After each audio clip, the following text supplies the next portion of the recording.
After a whole decade of getting restored, Scott had returned to steam on the East Lancashire Railway early in the new year of 2016, doing test runs and taking passengers for rides on weekends. The Sodor Daily News had heard about Scott's return and flocked to the Heritage Railway to take photographs and interview the people behind the 10-year overhaul.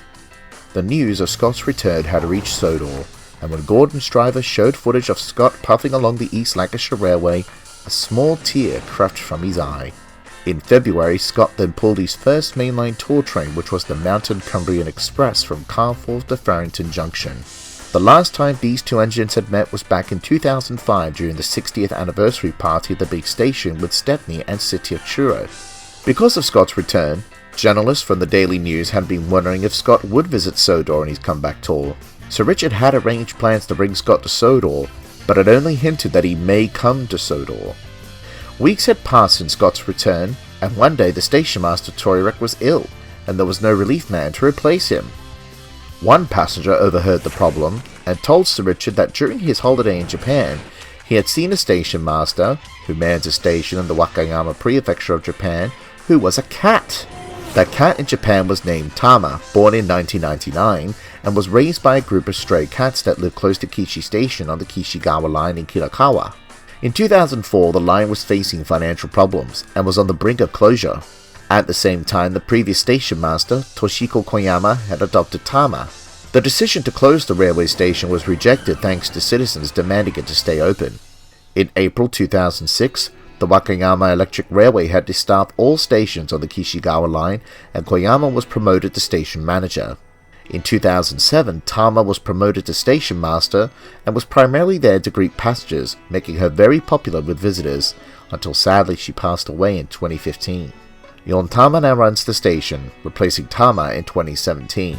Because of what was done in Japan, Sir Richard thought the idea was a bit peculiar, but he agreed, and while the cat, who was named Rosie after the SR USA dock tank engine, was popular with the visitors, Thomas thought the idea was rather silly and was teased by Henry for it. But Donald told him later in the day that despite it being a strange idea, it could come out as something as good, as how Dilly the Duck was popular with passengers on the Little Western. Thomas still thought the idea was rather silly, but when he saw the passengers looking for the cat, he realized how important she was, as she makes the visitors happy, and so Thomas went to look for her. It turned out that she was resting at the goods station of the line. Everyone was happy, and because of her popularity on Thomas's branch line, Sir Richard had decided to have Rosie the station cat at the big station for all the visitors there, much to Henry's shock. However, Station Master Helen, a human, would still work as station master. While Rosie the cat was the station master, other station staff had done all the hard work. Meanwhile, Stanley was in the yard being steamed and polished ready for the day's work. However, the cleaner had an idea and quietly went into Stanley's cab and pulled the regulator to make Stanley move. This, however, nearly caused an accident, as 48102, Peter's number before he was given his name, came rocketing past with Jeff the Works diesel behind him while on a trial run. Luckily, he stopped Stanley just in time, but his crew had scolded him and told him that they will report it to the Fat Controller. Stanley was cross too and complained to Thomas and told him why couldn't his driver clean him instead.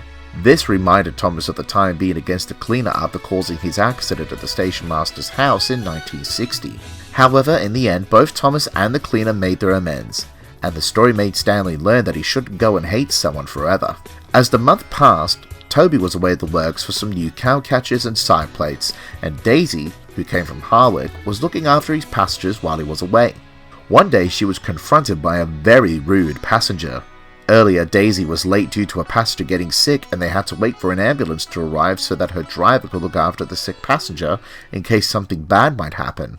However, Daisy was worried about upsetting the rude passenger again, and at Hackenbeck, another passenger was ill, and Daisy rolled away before they could do anything about the ill passenger.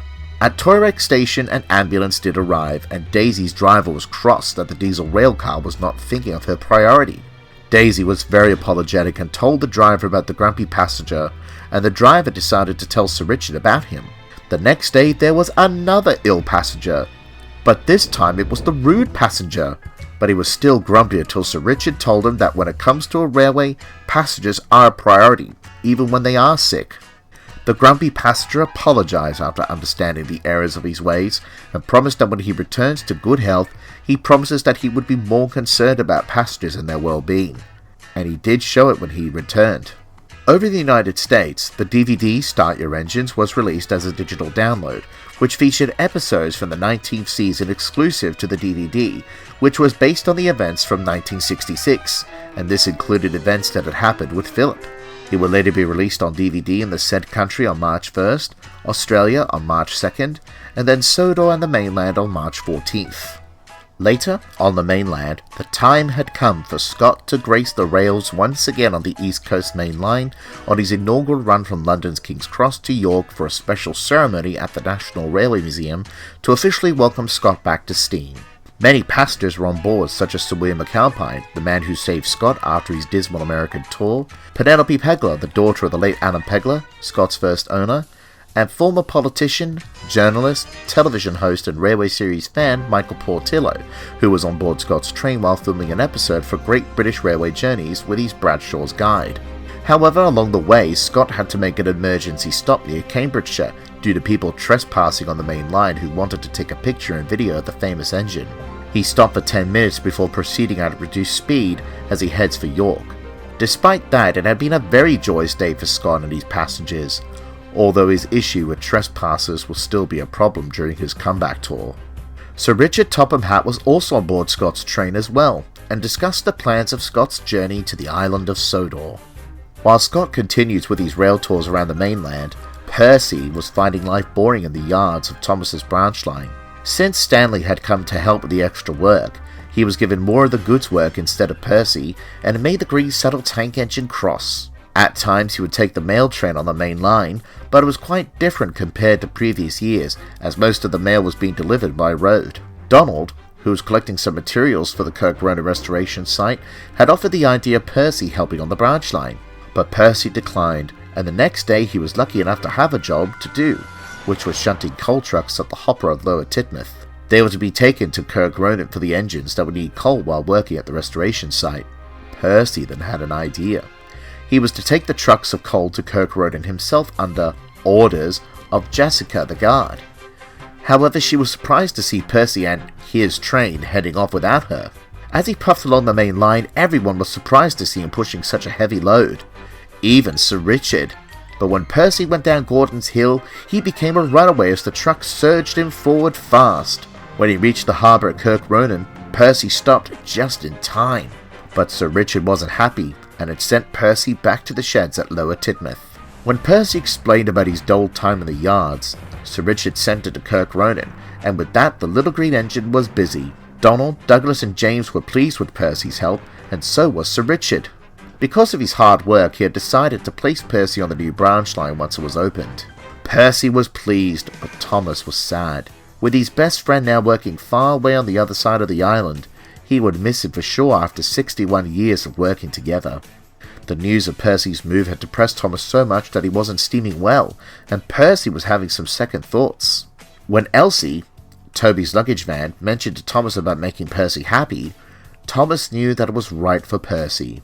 Because if he were to stay on the Farquhar branch line, he would just find it dollar and dollar as time goes on, since Stanley will still take over the goods work. So Thomas was very accepting of Percy's new position, and soon the line to Kirkbrona was opened, with it being looked after by him, James and Emily. Percy was glad to have a new opportunity, but he would often visit the Farquhar branch line whenever there was extra work over there. For so many years, enthusiasts would often talk about their favourite engine. Some carry on with their daily lives, while others get all puffed up in the smoke box. But one question remains: who was Sir Richard's favourite? Some engines had their reasons on why they're the favourite, but some counter it and gave their reasons. This caused much confusion and delay, such as crashed trains and overrunning red signals. Sir Richard was cross, and the engines explained their ordeal about who was his favourite. Sir Richard sighed and explained that while everyone else on Sodor has a favourite, he doesn't, since he sees his engines as a family. He remembered the thin clergyman once saying that. In the end, the engines all agree that they were glad Sir Richard doesn't have a favourite engine, because they know they will still argue about it in the end. Later, Sir Richard had assigned James to help out with work on Edward's branch line while Boko was away. Bill and Ben played a trick on him, saying that he must go to Wellsworth to pick up a passenger train, and James fell for it. There was no such order, and the twins had said, "April Fools," despite that April 1st was days ago. But to the twins, they celebrate the day all month. James wanted to get his own back, but he didn't know how. Salty then told him a story about an engine that was also put into their place, and James, inspired by Salty's story, decided to tell a story to the twins to get back at them. James told him about the story of a silver tank engine named Timothy, who looks almost like Thomas, but bigger, who came to the island of Sodor many years ago out of the first Sir Topham Hatt. James then told him that Timothy had cost himself and the railway their reputation, as Timothy was possessed, and while taking a passenger train, had plunged him and his train off an unfinished viaduct. He was later scrapped, for he was in terrible shape. But at night you could hear the sound of his whistle echoing, and a rush of wind of him humming the rails. The story did the trick, and poor Bill and Ben were worried. They told James that there was already a Timothy working at the clay pits, but he was away for repairs. But James was doubtful and told the twins that Timothy did staff the engines in the past. All day long the two engines were worried. They'd be hearing whistles, but mostly they were engines familiar to the twins. But they were still scared, and when night came they heard a whistle they had never heard before and thought it was Timothy, but it turned out to be Stanley from the Farquhar branch line. The twins had heard of him, but they had never seen him before, and with him being silver they still thought it was Timothy. However, Stanley laughed and told him that the story was made up by Salty. The twins were cross with James and wanted to get back at him. As James was collecting some empty trucks for Wellsworth, he heard the twins' whistles and then a voice claiming to be from Timothy. It was Stanley, but James didn't know it just yet. James was so scared that he plunged off the quayside into the sea with the trucks. When Stanley found him, he realized that the twins' trick had gone too far and explained the situation. James sighed, knowing deep down that he deserves it. Sir Richard and the manageress of the clay pits were cross with the three engines about paying back spitefully. One day, Thomas and Bertie were racing towards the top station for fun, but they had caused problems for their passengers as they were going too fast and had missed their stops, which made Sir Richard and Bertie's manager cross. The next day, Thomas puffed down his branch line at normal speed, but when he sees Bertie he has the urge to race him, but his driver wouldn't let him because of what Sir Richard might say. Thomas then told Bertie that they had been racing for years and not once had an accident, apart from Bertie's near miss with Oliver the excavator during the Hardwick extension in 1967. Bertie agreed, although he didn't like to be reminded of his near miss with Oliver, as he had cost Bertie his race with Thomas that day. Then Thomas had an idea that would let him and Bertie race. Thomas and Bertie were stalling for time so they could deliberately be behind schedule. Thomas hadn't raised much steam, and Bertie was stalling his engine. After that they were very late, and with permission obtained by Control, Thomas had to go over the speed limit to gain time back. Bertie told his driver to go fast too. Meanwhile, George, now owned by Jenny Packard, was rolling down the same road as Bertie as he was heading on his way to Mender Road. Bertie's driver saw him and applied the brakes hard on and skidded off the road and crashed into a residence. It was a miracle that no one was severely hurt. Meanwhile, Thomas raced down the line taking the lead without knowing of Bertie's accident. As he reached Hackenbeck, he jolted on some points, and with him going at full speed, his crew lost balance and fell out of his cab, suffering some scratches and bruises. But Thomas was too busy racing that he didn't know, and as he was passing stations and signals, he began to worry and told his crew to slow him down. Thankfully, his crew managed to call Control about Thomas, and Control told all the signalmen of the route to let Thomas through. But when he realized that his crew was missing, Thomas knew that he was an actual runaway. The signalman at Elsbridge had switched the points towards the small harbour, and Stanley was shunting some trucks to use as a stopping barrier. Thomas raced towards the small quay and crashed into the buffers, finally stopping him. Thankfully, no passengers were on board Thomas. Sir Richard was cross, and so was Bertie's manager about the deliberate idea so that the two can race each other. As punishment, Thomas was to stay in his shed after he was repaired, and Dennis would look after his branch line instead, and Bertie won't be repaired until he knows not to break the rules. Meanwhile, over on the mainland, the 2016 DVD special was released in cinemas called The Great Race at King's Cross Theatre in London, which is home to the stage production of The Railway Children, which was based on the 1906 book by Edith Nesbit, which was famously adapted as a film in 1970 by EMI, and would be adapted again in 2000 by Carlton Television, which starred the likes of the late Richard Attenborough. The special was released on Sodor too, and the engines were given a special screening of it. The 2016 special told the story of what happened back in 1968.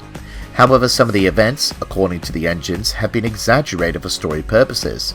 However, they do like the moral about being yourself, and the songs too, feeling that it was different compared to the previous specials. However, because of his repairs, Thomas had to miss out. After that, Thomas was left in his shed and Dennis did look after the branch line. However, Dennis was worried about asking for help as he had never pulled passengers before, but he tries his best to put on a brave face to show others that he was experienced. Thomas was shocked to learn that while Dennis was looking after his branch line, he has to take his coaches too. However, Annie and Clarabelle thought it would be nice to work with an engine that doesn't run at dangerous speeds, but Dennis had bumped the coaches hard, by accident of course, and told them no nonsense. Thomas and the coaches were cross and shocked by Dennis's words, as he was treating them like trucks. Toby met up with him and offered to give him advice, but the old diesel refused. Dennis raced along the line and bumped Annie and Clarabelle along the branch line. The two coaches were telling Dennis to slow down, but the diesel didn't hear them. The passengers didn't like Dennis being rough either. When he stopped at the junction, he braked hard, bumping the coaches and the passengers falling from their seats, as well as luggage from their racks and inside the guard compartment in Clarabelle. But Dennis's roughness continued for the rest of the day, and the passengers were cross by the end of the day that they had enough, and told Dennis that although Thomas and Bertie's race had caused friction, they always treat their passengers well. Dennis was confused and told everyone that he was pulling the coaches just fine. But Annie and Clarabelle told him that there was more than just pulling. The station master heard the commotion and told Sir Richard about the problem with Dennis. Sir Richard arranged for Stanley to take the coaches on their last journey for the day, and that Dennis was to stay at Farquhar for the night. Dennis realized his passengers and the coaches' words and thought he should have asked for advice, but he was worried that the other engines might think that an old engine like him needs help. The next day, Annie and Clarabelle gave their honest opinion about Dennis, and Sir Richard decided to let Thomas take them, much to their relief. Thomas agreed to never race at dangerous speeds again, and shunted the red coaches into a siding for Dennis to take. Thomas met up with Dennis, who wasn't feeling himself after yesterday at Toyrex Station, and Thomas had offered to give him advice after what he had heard from his two coaches. But Dennis refused the offer. Dennis's driver told him that there was nothing wrong about saying yes, but Dennis told him that he was an old engine, and that people expected him to know all about taking passengers. But his driver reminded him of yesterday and told him that it was okay to say that he wasn't experienced and that Toby had offered to teach him about passengers. Toby arrived at the station, and when Dennis asked about his offer, Toby was pleased, and he puffed along with him on his passenger run, offering advice whenever it was needed. Dennis had learned everything, and on his last train for the day, he arrived at Lower Tidmouth on his own without any mishap, impressing the branch line engines and Sir Richard, who was on Dennis's train. Over on the mainland in Sodor, the 2015 Walmart exclusive DVD Whale of a Tale was released, featuring one additional episode for the 19th season, which was Salty All at Sea. This would be released in Australia in June 2017. Meanwhile, Peter was all restored and ready for work at the container yards near the big station, and he met up with Emma. Peter asked why she was at the works, and it was because her TPWS, train protection and warning system, was faulty, and that she can't run on the railway without it in case she overruns a red signal and had to be stopped automatically. Peter thought it was rubbish, as for steam engines, they have drivers who know how to skillfully apply the brakes. But Emma told him that it was there to avoid accidents. But Peter thought it was a load of cobblers, and says he never had accidents. At first, Peter didn't use his TPWS because the signal was green. But when he overran a red signal early the next morning, as he was speeding down the hill with a container train, he was worried. But then his brakes came on by himself, and he learnt that the TPWS was not all that rubbish as he first thought. With this discovery of Jim, people had come to the Skarloey Railway to see him and ride in his cab up and down the wharf of Crovansgate. There wasn't much work for him due to the design of his coupling, and one day the Thin Controller had introduced him to a man named Christopher Heffernan, the curator of the Railway Museum at Vickerstown. Christopher had arranged with the Thin Controller to let Jim join the Railway Museum fleet, since they had rolling stock restored from his old railway. Jim had never heard of a railway museum, and after being explained the concept of it all, Jim agreed, and Christopher was to make arrangements to have one of Sir Richard's engines to take Jim to the museum by rail. Jim scowled at the idea when the curator went away. He was still hurt that the railway had closed due to the Peel Godred line being given to the standard gauge engines, which had led to the downfall of the mid-Sodor, but no one knew it was that reason alone for why he hated the NWR. That was until Jim had explained it when Edward came to collect some slate. Edward was cross that Jim was blaming him and all the other engines for something they have no control over, but Jim, still stubborn, didn't care, and now thought that the NWR was established so they can take down the mid-Sodor, which Edward and the others found ridiculous.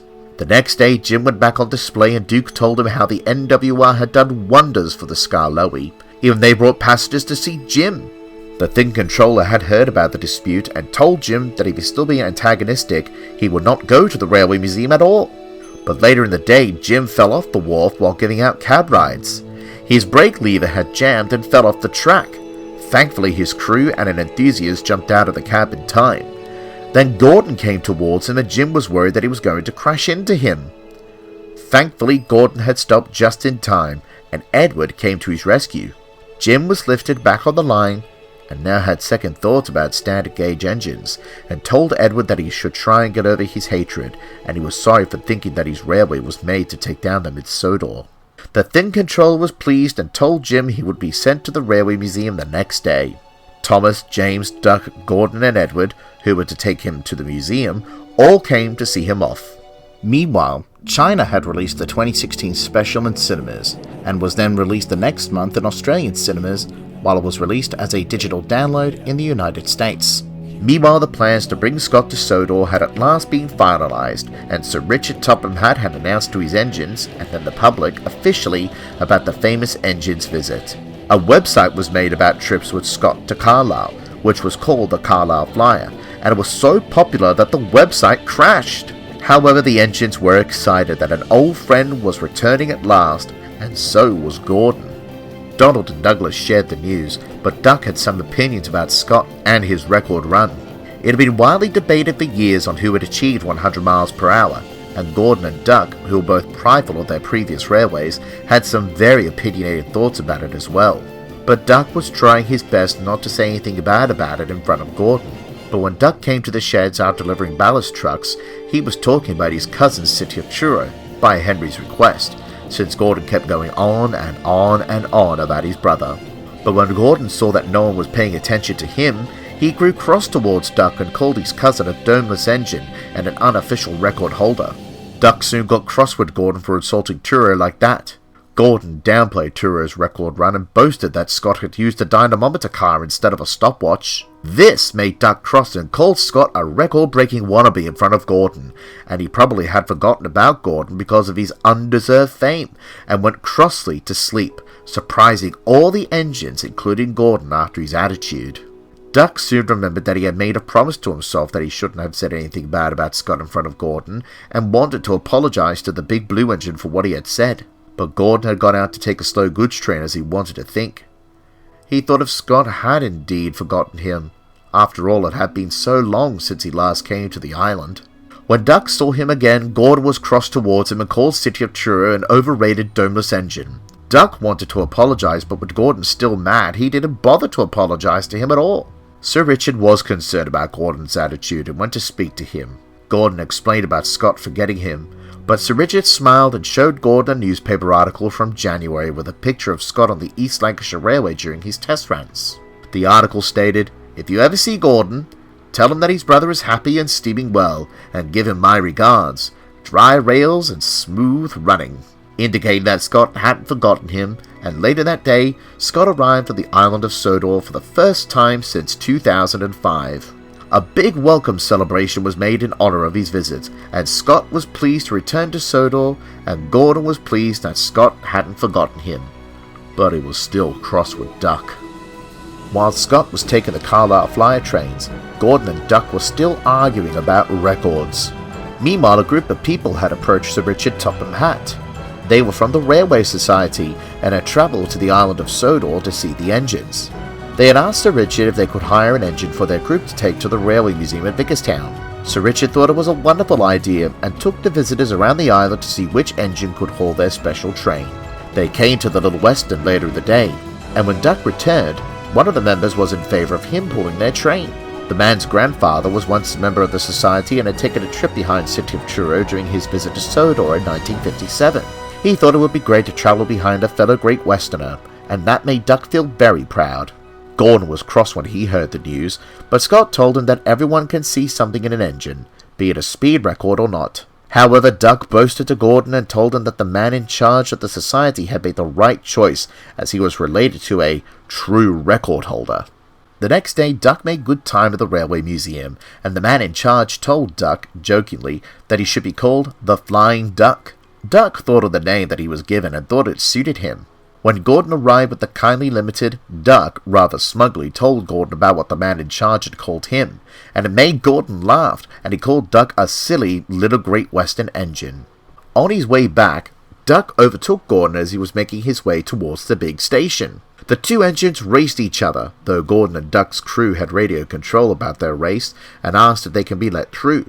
This means the passengers had missed their stops, and they weren't notified about it, although the two engines had run at a dangerous speed.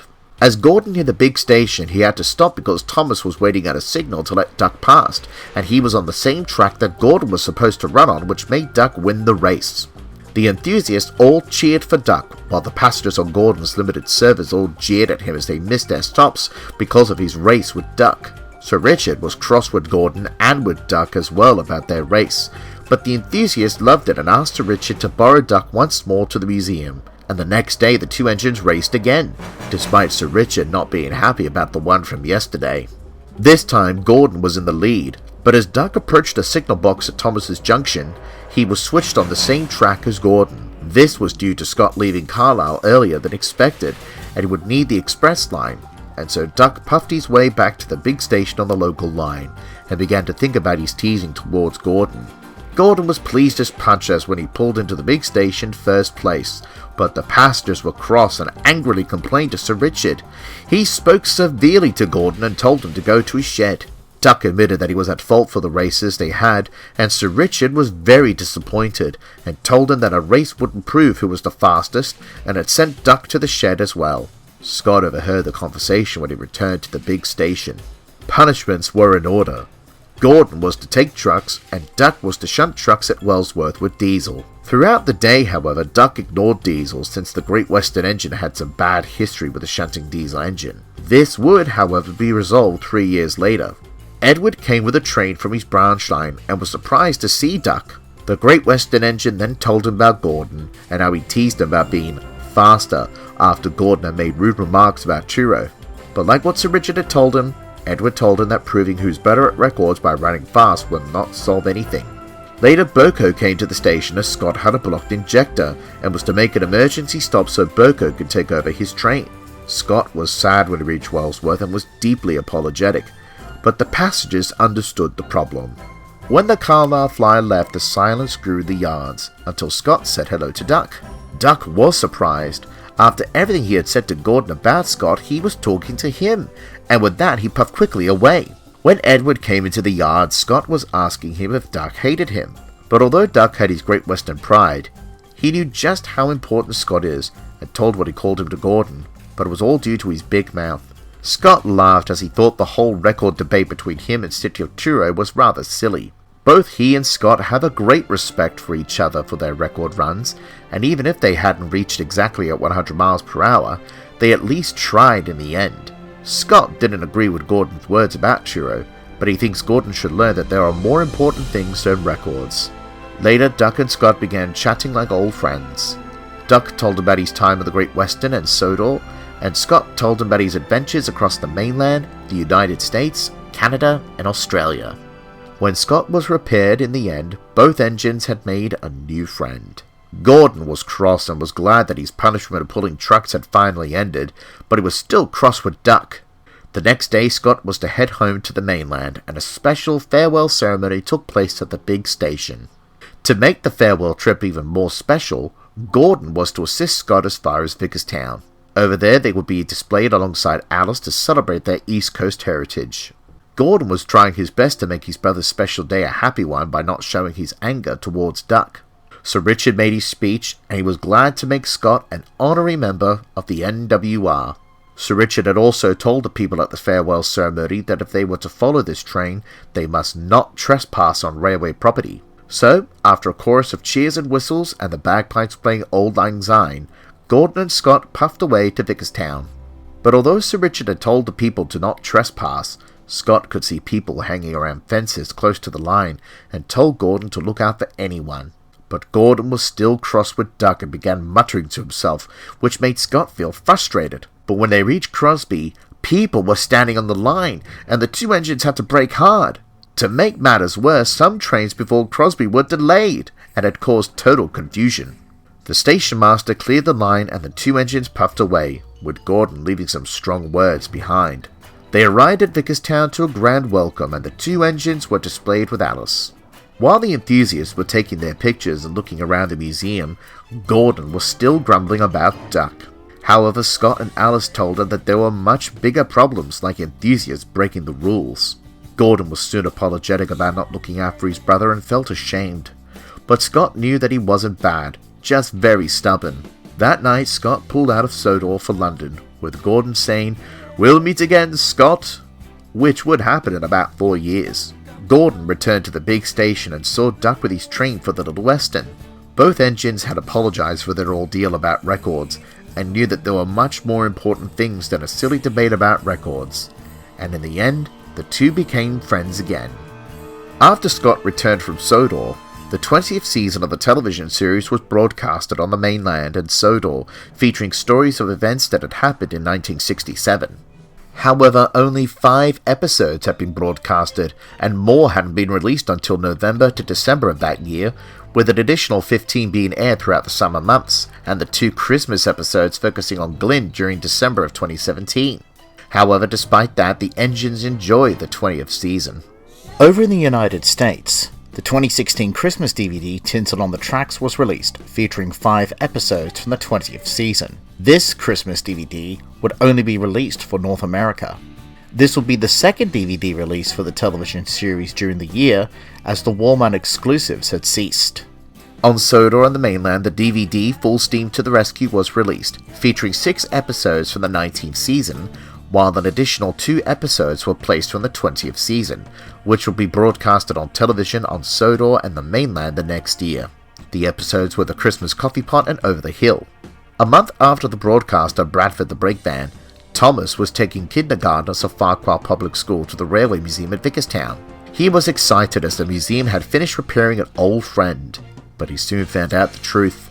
The DVD Thomas's Christmas Carol, which was released in 2015 in the United States, was released on Sodor and the mainland, with 3 additional episodes from the 20th season, which were Letters to Santa, The Railcar and the Coaches, and Love Me Tender. These episodes would later air on television from December 27th to the 29th. Australia wouldn't get the DVD until November 2017. In the United States, during November, the DVD Ultimate Friendship Adventures was released, featuring 5 episodes from the 19th series and 5 from the 20th. This DVD, like Tinsel on the Tracks, was only released in North America. Meanwhile, during the month of December, Rosie was very busy with massive orders of stones, and the trucks were causing trouble that she was late with deliveries to the harbour. With her last order of the day, the trucks pushed her down the hill, but thankfully, despite all the trouble, she had managed to get to the ship on time. But she was still cross. Her driver tried to calm her down, but Rosie snapped at him as she stopped at the big station to be filled up with coal and water. Sir Richard saw Rosie and asked what was wrong. Rosie told him about her bad day, and Sir Richard sympathised with her, and he told her about his bad day back in 2011, which ended up with him being cross with Douglas. He told her that everyone has a bad day, and that when the day comes to an end, they must look towards the new day.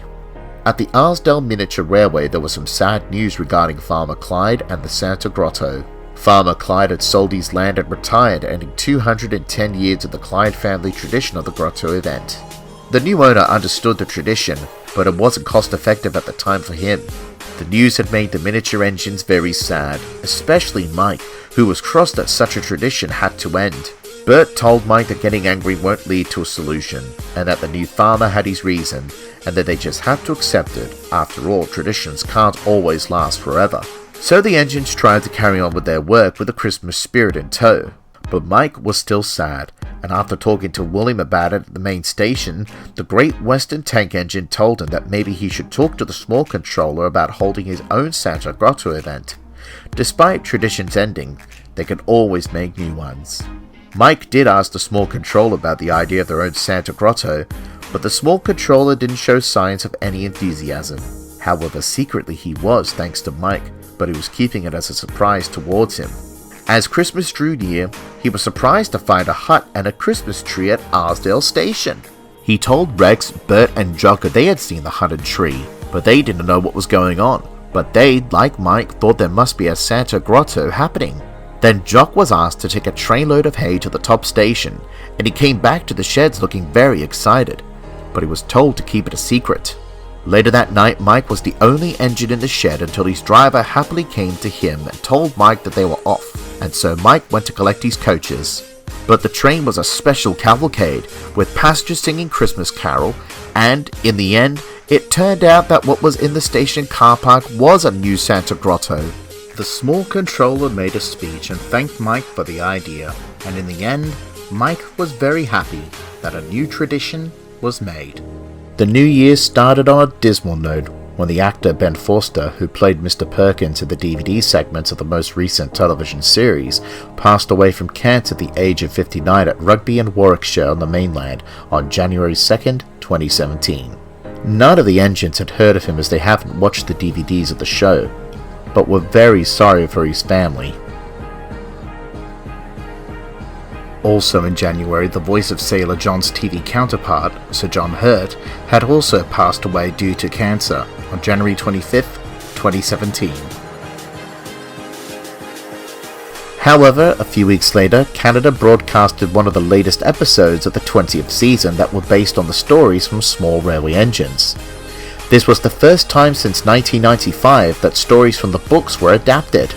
On Sodor on the mainland, the first DVD for 2017 was released, which was called Tales from the Rails, and features 8 episodes from the 19th season. On the island of Sodor, life still goes on, and Sir Richard Topham Hatt had ordered a new brake van from a heritage railway for Percy to take with his trucks, so they can be kept in line. Her name was Queen Mary, and of course, she hated trucks.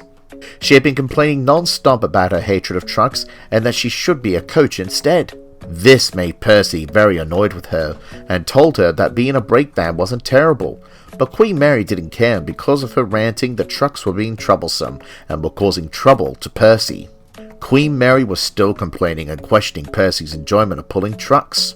Percy then told her that he was the proper authority for them, just like her, but Queen Mary says that her name says Queen, so she should be used for something sophisticated and grand. However, Percy told her about the band that his driver listened to called Queen, and told her cheekily that although they don't look grand, they sound grand unlike her, which made Queen Mary cross.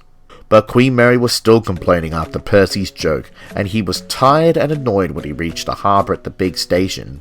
Henry saw him before he was to take a fast train, and noticed that he was looking glum. Percy then told her about Queen Mary, and Henry, who felt sorry for his friend, came up with a plan and talked about it to their crews. They arranged with the foreman and agreed to let Queen Mary be part of Henry's train. Queen Mary was happy, but grew bored and complained, and this time it was annoying the coaches.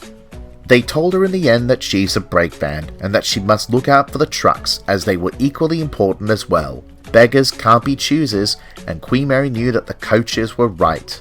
But Queen Mary was still causing trouble, although this time she was sad and couldn't concentrate on her job of looking out for the trucks.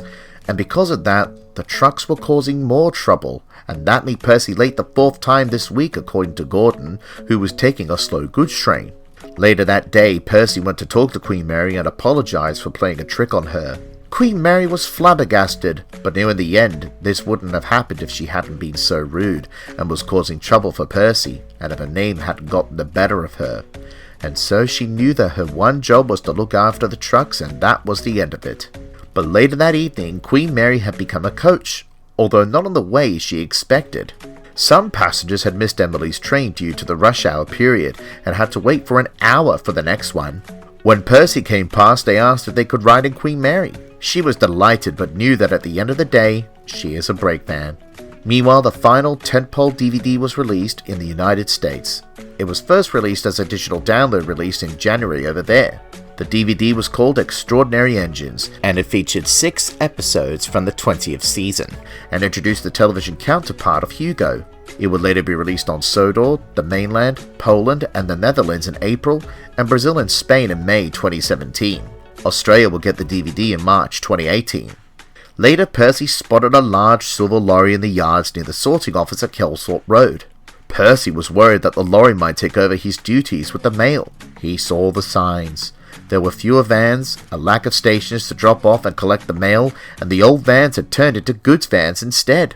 The lorry was named Hugh, and he saw the postmaster talking glowingly towards him about his mail run and how he's just what they need for the future of Sodor Mail. He was cross that he was going to be replaced, but Emily told him that sometimes things don't last forever. Percy wanted to prove his worth, and one night he was to take some of his load of mail. He saw Hugh introducing himself, but Percy said to him rudely that he would beat him. He raced as fast as he could along the line trying to beat Hugh at delivering the mail. But then he collided with Henry, as he was switched onto his line due to overrunning a signal. Hugh came and took his mail, and Percy knew that he was so foolish. At the works, the postmaster came to see him with Sir Richard, and there he announced that the mail train was to be phased out in favour of road, just like the Royal Mail were withdrawing their train in 2004 due to economic reasons such as using him, hiring out the path for him to take, and maintaining the rolling stock. So a farewell train was arranged. After Percy returned from the works, Emily told her that there might be a time when he could take the mail, as Hugh couldn't do it all himself, and that cheered Percy up. Later that night, Percy had pulled his last mail train with much fanfare from the postal workers, station staff and the press. In the end, Sir Richard told Percy that some of the vans will be kept at the depot in case of emergencies, and some would be preserved at the Railway Museum at Vickerstown, which made Percy very happy. Percy then saw Hugh and the two exchanged awkward looks. However, Percy apologised to Hugh for his behaviour towards him earlier, and Hugh accepted his apology. Meanwhile in Australia, the 20th season of the television series had been broadcasted. Over on the Scarloey, enthusiasts were taking pictures of the narrow gauge engines, and some were close to the line, which made Duncan cross. He thought photographers were being a nuisance. But one day he whistled at some and they didn't dare say a word, nor had they taken his photograph. This gave Duncan an idea. Anytime he sees someone close to the line, he would blow his whistle, and they would not want to cross him since they knew about it from the others. Duncan enjoyed blowing whistles at them, but the thing controller was cross, as whistling too much could harm their safety. P.10 agreed too, despite Duncan trying to justify his whistling. However, P.10 reminded him of the time when he lost his whistle on the field back in 1974. Duncan got cross, and he went to sleep. The next day, he was taking some cakes for the refreshment cafe at Lakeside. Duncan tried his best to prove P.10 and the thing controller wrong, but whenever he whistles at an enthusiast, they just carried on taking their picture. Duncan tried again and again, but this time everyone was ignoring him. At Lakeside, one photographer named Mr. Martin, who was taking pictures of the town, was waiting for Duncan, and when he puffed into the station, he blew his whistle loudly that made the man jump with fright and lose his balance, that he fell onto the line and hurt his leg. Duncan stopped just in time, but the man was hurt and all trains were halted until further notice. The emergency services came to help Mr. Martin to the hospital. Duncan now knew what P.10 the thing controller had meant by the idea of whistling at people. Mr. Martin, who was now wearing a boot cast around his leg, came to see Duncan with the thing controller a few weeks later. Duncan apologized deeply, and in the end, whenever Duncan sees an enthusiast, he just smiles and puffs on with a friendly toot this time, and will look for anyone who loses their balance. Later on the Scarloey, the same events of Sir Handel's whistle were done on P.10. Sir Handel thought it was funny until Scarloey reminded him of his own whistle trouble. Sir Handel was embarrassed by that, but in the end, he gave in and told the story to Duke. A month later, Ari and Bert were busy collecting trackside scrap, and when they saw Toby, they teased him about being old, until Toby got back at them saying that they were old too. The next day, the quarry was busy as they were having their annual blasting. Mavis and Rosie were very busy transferring trucks of stone for Thomas and Stanley to take, and when Rosie was taking one of these, she noticed that there was a broken rail ahead near the waterfall due to some fallen rock from a previous train. She braked hard but couldn't stop in time and fell into the river. Mavis went to see the situation, but she too had fallen off the tracks due to not braking in time, and both engines must go to the works. Sir Richard offered Toby to help, and the manager had decided to hire Harry and Bert as well. The two diesels kept on teasing Toby, and it was getting annoying to the tram engine. However, Stanley told him that it was the best for Toby not to react to the two diesels, as that's what they want, and Toby carried on with his work despite the teasing, and soon the two diesels were getting cross for Toby's lack of reaction. Later that day, Toby saw the two diesels resting, but what they didn't see was that the workmen were getting ready to blast some rock right near them. The impact was made and the rocks were about to fall. Toby raced towards them and pushed them out of the way. Toby's crew ran and ducked for cover, leaving poor Toby all battered, bruised and buried beneath some rock. Sir Richard came and asked the two diesels about the incident, but the workmen came and admitted that they were the ones responsible for Toby's accident. Harry and Bert were very grateful to Toby for saving them despite them teasing him, and Sir Richard told them that they would have to look after the work while Toby was away, and that's what they did. Toby returned with Mavis and Rosie after the blasting. In the end, the two diesels promised never to tease Toby again after him saving them.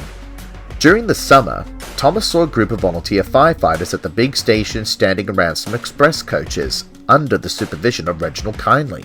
He hadn't seen Reginald since the Christmas Carol concert back in 2014. Reginald had been a volunteer firefighter for as long as he could remember, and he was out training some young ones in time for any fire danger during the hot summer period. Later that day, Thomas had to stop at a signal near Terrence's field. Terrence came and told him that the Kindly cottage was on fire.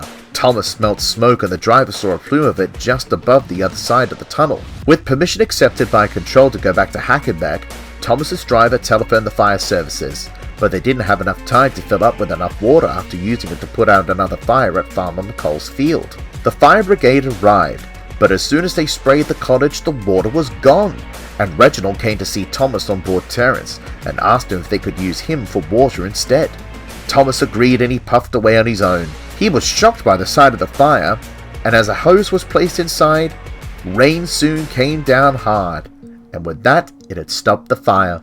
Reginald was pleased, but his house was still damaged. Thankfully, his late wife's things had been stored away in a storage locker, and his granddaughter would let him stay over in Wellsworth until the cottage was mended again. However, news broke out that a special event called MIP Jr. was to take place in Cannes, France, featuring a refresh of the show called Big World, Big Adventures. The engines were wondering what it was all about as the information was a bit vague, but Sir Richard assured them that the production team would tell him the details once the event was held in October. Meanwhile, Rosie arrived at the big station with the thought of being late after the trucks had been causing trouble. However, she was ahead of time and had to stop to await her path to the harbour. She braked hard and stopped, and dust from one of the trucks had flown all over Pip. Rosie was sorry and apologetic. However, Pip thinks the trucks will be easy to handle despite not knowing much about them. Rosie tried to tell her that it wasn't, but Pip was stubborn.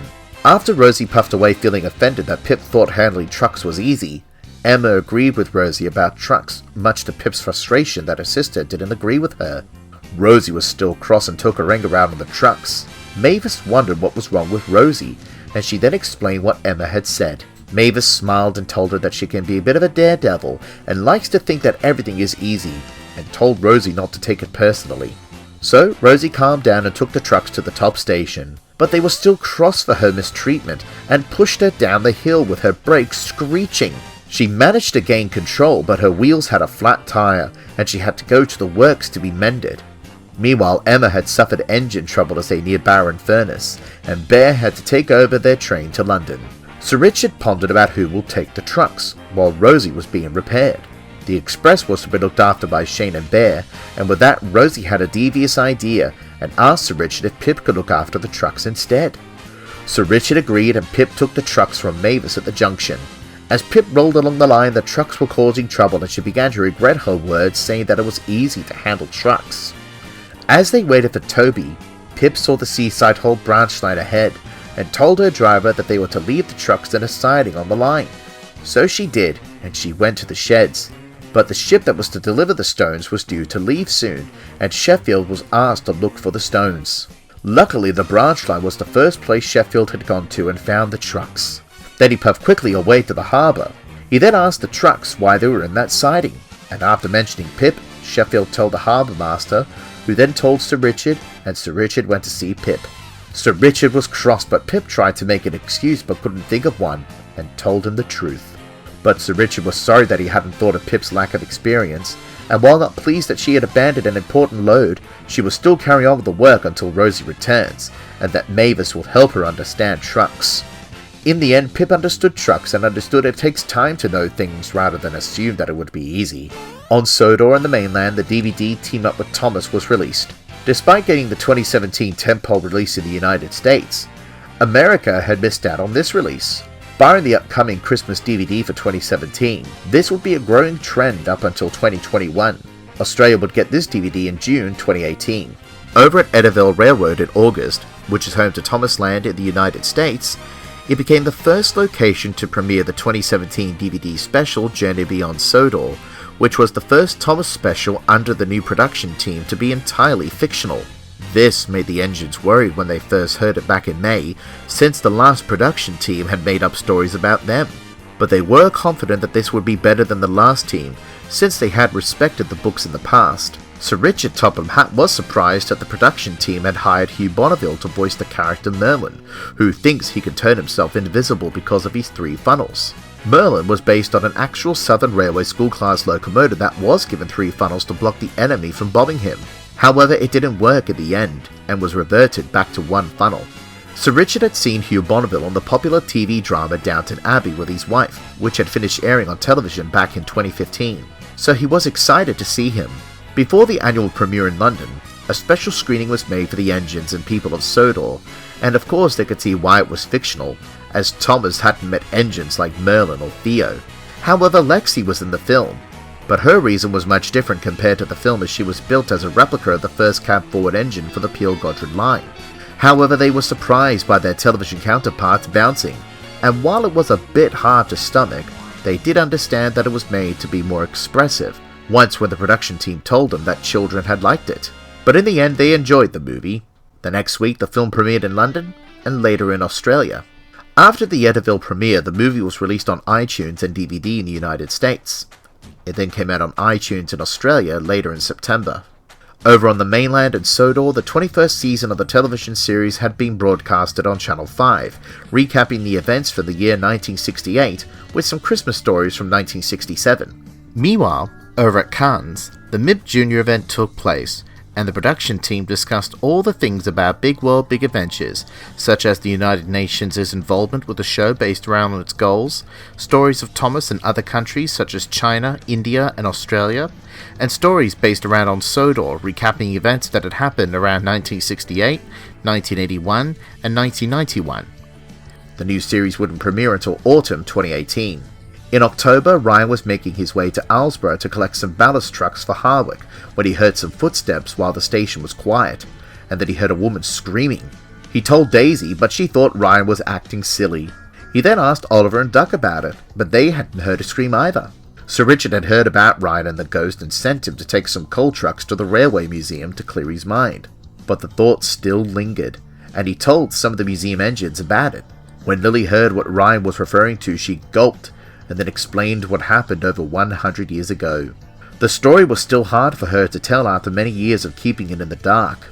After she found her voice, she then told the engines that the line had to close because of it being haunted, as well as the closure of the mines at the Mid-Sodor in 1947. Ryan believed that Lily must stand up to her ghost and tell her to leave, and so arrangements were made, but Lily was still scared about confronting Emily Davidson. Sir Richard then told Daisy to take a group of ghost hunters to Aylesbury to see Lily confront Emily Davidson, but Daisy thought it was silly nonsense, and she still thought it when the ghost appeared in front of Lily. Daisy egged her on until Lily was infuriated by it, and told Emily that she was stupid in giving away her own life because of an extension, and she told her to leave. Which she did. When Daisy saw how she left, she was surprised. After over a century, Lily feels she's now at peace now that Emily Davidson was gone for good. On October 3rd, the Christmas DVD Christmas on Sodor was released as a digital download in the United States, and then later as a DVD on October 14th. Sodor and the mainland will then get it on November 2017. Australia would get it on Halloween 2018. The DVD contains 5 episodes from the 21st season, with an additional 3 from season 20. Christmas had returned once again for another year. Because of not much work for Percy on the Kereta branch line, Sir Richard sent him to help Thomas and the others on the Farquhar branch line instead, while Toby was working at the quarry filling in for Mavis while she was away at the works being repaired. He saw some mail vans at Lower Tidmouth as he needed to collect some mail from Hugh the lorry. Because of his size, Hugh couldn't take the rest of the mail to Farquhar, and Percy had to collect it himself. This caused problems as the other vehicles were annoyed by him taking over the road. Hugh lost his composure and he told the other vehicles that he was stationed here by the post depot. Then he went on his way instead to collect more mail. Hugh hated the rules, but Percy had told him earlier when he collected his mail that orders are orders. Meanwhile, Bertie sulked about Hugh until Percy told him if he were in his position he wouldn't like it either, and the Red Bus knew that Percy was right. Meanwhile, Hugh brought more mail to Toyrex Station for Thomas to collect, but Hugh came up with an idea and told him that Thomas had broken down, and that they were to take the mail for him. This would make him go beyond Toyrex, but he was soon learning his lesson when he drove so fast to the top station that he nearly collided with Bertie, who was on his way to apologise to him for his rude behaviour at the crossing. Hugh went so fast on some sharp corners that he crashed into Terence's field. So Percy took all the mail and delivered it to the top station on time. Hugh was sent back to the mail depot at Kelsthorpe Road, and the postmaster was so pleased with Percy that he decided that in the new year he would reinstate the mail train for emergencies only. Around the same time, Rosie was sent to the works to be repainted in red. She felt that it was time for a change as the interest in the colour pink began to wane, and so she was painted red with the NWR logo on her side tanks, as inspired by the 2017 DVD special. Over in the United States, PBS had officially ended their partnership with the television series on New Year's Eve, after nearly 30 years of it being its American home since Britt Allcroft and Rick Sickelco had introduced the stories of Thomas and his friends through Shining Time Station in 1989. The last piece of new Thomas content was the airing of Journey Beyond Sodor, along with the season 20 episode Mucking About in November 2017. For a limited time, the television series was being broadcasted on Nickelodeon and Nick Jr., and in the new year of 2018, it will be the television series' new American home. The year started with a new DVD that was released on Sodor and the mainland, which was called Danger at the Docks, with 7 episodes from the 21st season. Meanwhile, the year started with a bang on Sodor, as some ballast wagons were derailed by Mike due to them being in a foul mood, and were plunged onto Oliver, denting his boiler and spilling ballast all over him. So Sir Richard had sent Stanley to look after the ballast and was sending Percy from Kereta to help, while he finds another engine from a heritage railway over on the mainland. The next day the engine arrived, and it was Ginty, an old friend of Percy's from the mainland who had come to the island once when the engines went to London back in 1956. Ginty now works at the Great Central Railway over in Loughborough, and was happy to be on Sodor again after so many years. Then he saw Thomas and joked about the time he had crashed into some buffers. Thomas didn't like being teased about it and he huffed away from the shed. Ginty was cross with Thomas as, during his time on Sodor, Thomas had boasted all about himself when working with Ginty before heading to London, and when he had that crash in the buffers, Ginty laughed at Thomas's predicament. Percy hoped that Thomas and Ginty would solve their differences soon. Ginty worked hard all day and was pleased with himself, and asked Thomas if he had kept a good lookout or had crashed into any more buffers. Thomas was getting very annoyed with the joke and told Ginty that if he keeps going on with that joke, he doesn't want to be in the same shed as him. Ginty then told Thomas that he has more common sense than he would, that sensible engines always think, and so with that, Thomas went to sleep in the carriage shed instead.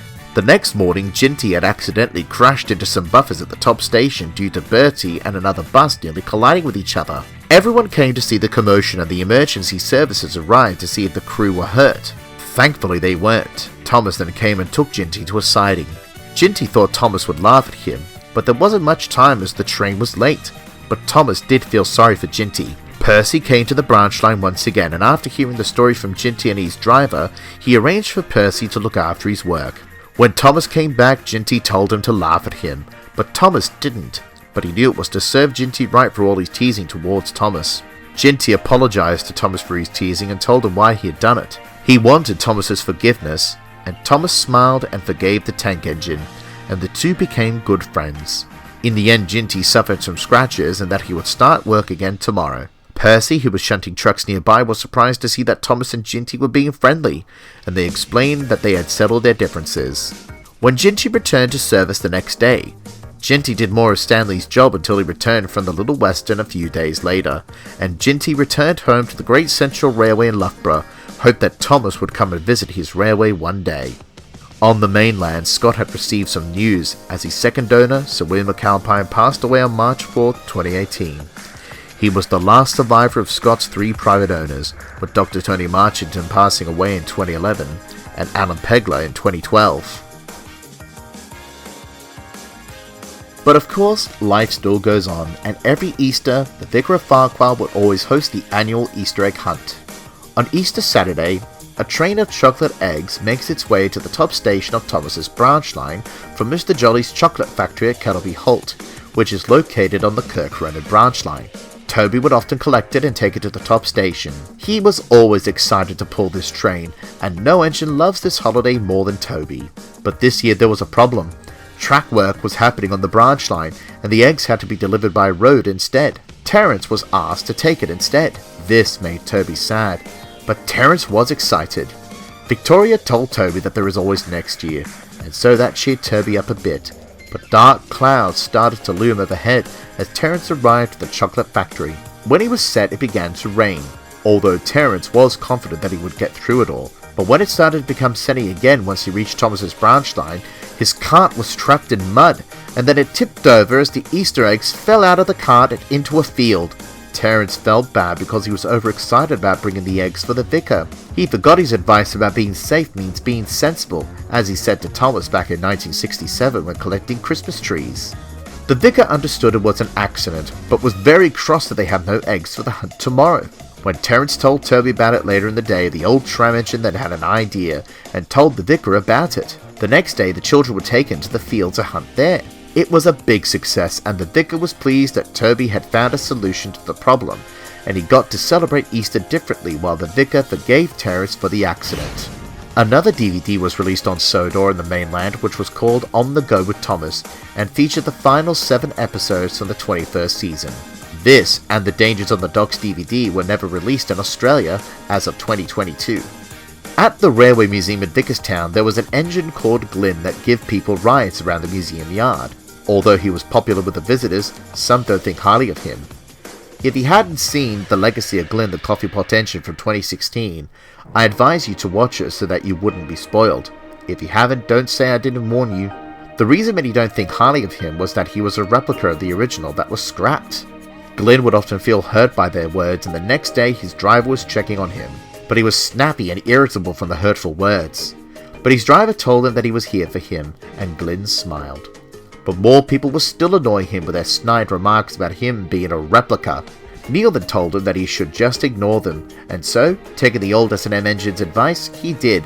But more and more people were still bagging on him, until someone taunted him as a inadequate replica. His confidence was shot that he wasn't steaming properly, but his driver told him that they were just a minority, and that more people came to see him because he was carrying the real Glyn's spirit. But his confidence was shot down again when Thomas came from his branch line with a big surprise. It was the real Glyn who many had thought for years had been scrapped. Mr. Heffernan had arranged with the Earl to bring the real one here to be displayed alongside the replica. But replica Glyn was now doubtful, and with everyone paying attention to him, he became sad again. He tried his best to get on friendly terms with the real one, but Glyn thought it was strange that they made a replica of him, despite being around after all these years. But Lily told him that he was made because everyone thought he was scrapped. The next day, the sticklers were making more snide remarks and said that now that the real one was saved, maybe the replica should be scrapped, and this was the final straw for replica Glyn, and he whooshed steam at them and told them off rudely. The sticklers went to complain to the curator, who was not happy with replica Glyn being rude. But the real Glyn explained that his visit is what may have caused his rudeness. But replica Glyn told him that it had happened since he was built, and he thought it was an honour to preserve his legacy, but now he sees it as a curse. But Mr. Heffernan told him that he was an important asset to the collection, and the sticklers overheard the conversation and apologised to the replica, and so did real Glyn. But replica Glyn asked how he was saved, and so real Glyn began to tell the story with a little help from Sir Robert. Meanwhile, over on the mainland, the final DVD special of the television series was released in the year 2018 called Big World, Big Adventures the Movie. The movie was also fictionalized by the production team, and the story was about Thomas wanting to be the first railway engine to travel around the world after being influenced by an Australian race car named Ace. In the film, the television counterpart of Thomas went to Kenya in the continent of South Africa and met the television counterpart of Nia, and then to Brazil in South America, San Francisco in the United States, and then to China, Europe, and then Sodor, with Nia ending up living on Sodor since her shed back in Kenya was knocked down. The big name star for this movie was singer and television personality P.10, who had voiced Ace and who happened to have lived in Australia after moving there from the mainland when he was 9 years old. The film premiered at View Cinema in Leicester Square in London for the final time, with some big names in attendance such as P.10 and his family, TV and radio broadcaster Sonali Shan, John Hasler, the voice for Thomas's television counterpart since 2015, and Yvonne Gundy, the voice of Nia's television counterpart, amongst others. The movie was shown on Sodor, and while the engines had liked it, some were still adjusting to their television counterparts bouncing. Sadly, this year would be Andrew Brennan's last contribution to the television series, as he left that month to pursue other projects. Meanwhile, the summer always brings out the worst in some people, and Sir Handel had to deal with one of these people when a woman called him a train, and asked her husband to take a picture of her on his running board. He was most offended as she had stood on it without asking. However, his driver told him that they were having fun. Sir Handel felt he was ridiculed. Meanwhile, Peterson was glad to see the passengers having fun, and was fine with them being on his running board without asking. But Sir Handel thought different. The next day a tourist was playing with the points lever in the line.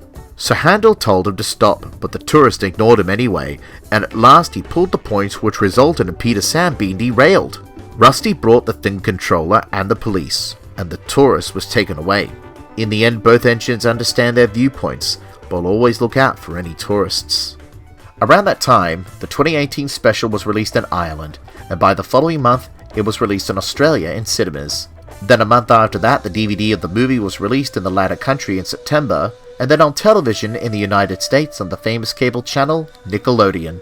After over a year of waiting, the television series' 22nd season had finally arrived, with the same title as the 2018 special. The first story that aired on Channel 5 was called Number 1 Engine, and the plot was about Thomas and a Chinese tank engine named Hong Mei sharing the same things such as blue paint, being number 1, and having 2 coaches of their own, although Annie and Clarabelle hadn't come with Thomas in the international episodes. So the 2 tank engines compete with one another on who is number 1. It had also aired in Australia around the same time as well, although unlike the mainland, Australia would play the 23rd season in its entirety throughout September, with the episode Kangaroo Christmas being held back for December to celebrate Christmas. The engines were glad to see that some stories from the island of Sodor were intact and were recapped from 1968. However, both Nia and Rebecca's introductions were fictionalized, since the television series had already told stories from their respective decades. Edward and Henry were sad that their television counterparts were no longer part of the main cast, but were pleased that they were still used in the show as secondary characters from time to time. The engines did like the international stories, although they wished it was a little longer, seeing as how the episodes had decreased their running time due to the other segments, like Thomas's television counterpart telling the audience what the message of the story was. Some episodes were carried out throughout September, with one episode held back in November for Bonfire Night, 4 in December, 5 in February the next year with one for Chinese New Year, and one for Valentine's Day, and strangely a Christmas episode for May in 2019. A new DVD was released on Sodor and the mainland, which was called Here Comes the Steam Team, which featured 9 episodes from the 22nd season, with the last 2 being part of the special features category, which were Runaway Truck and Kangaroo Christmas. Australia wouldn't get this DVD until March 2019. Norway, Sweden, Denmark and Finland wouldn't get it until October 2019. Meanwhile on Sodor, Percy loves being cheeky to James. One day he told James that his train was ready. James fell for it until he realized that his train wasn't due yet. Percy laughed and puffed away with his train of empty trucks that were in need at the big station. James wanted to get his own back. At the big station, Sir Richard's wife called her husband and told him that his children need the hospital as they had chickenpox. Percy was wondering what chickenpox was. His driver explained that they are spots that they can get all over their bodies and are itchy. Sir Richard had told him earlier that he had them as a child once. Percy then asked Emily and James about them, and if engines can get it as well.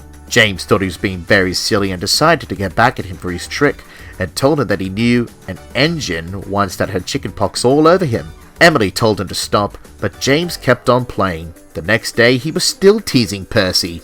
Meanwhile, Thomas was making his way towards the harbour to collect some paint. His driver didn't stop him in time and he bashed into his train of paint and was splattered with red spots all over him. Everyone laughed, but Thomas thought he looked hideous. So Thomas was sent to the washdown on his way to his branch line.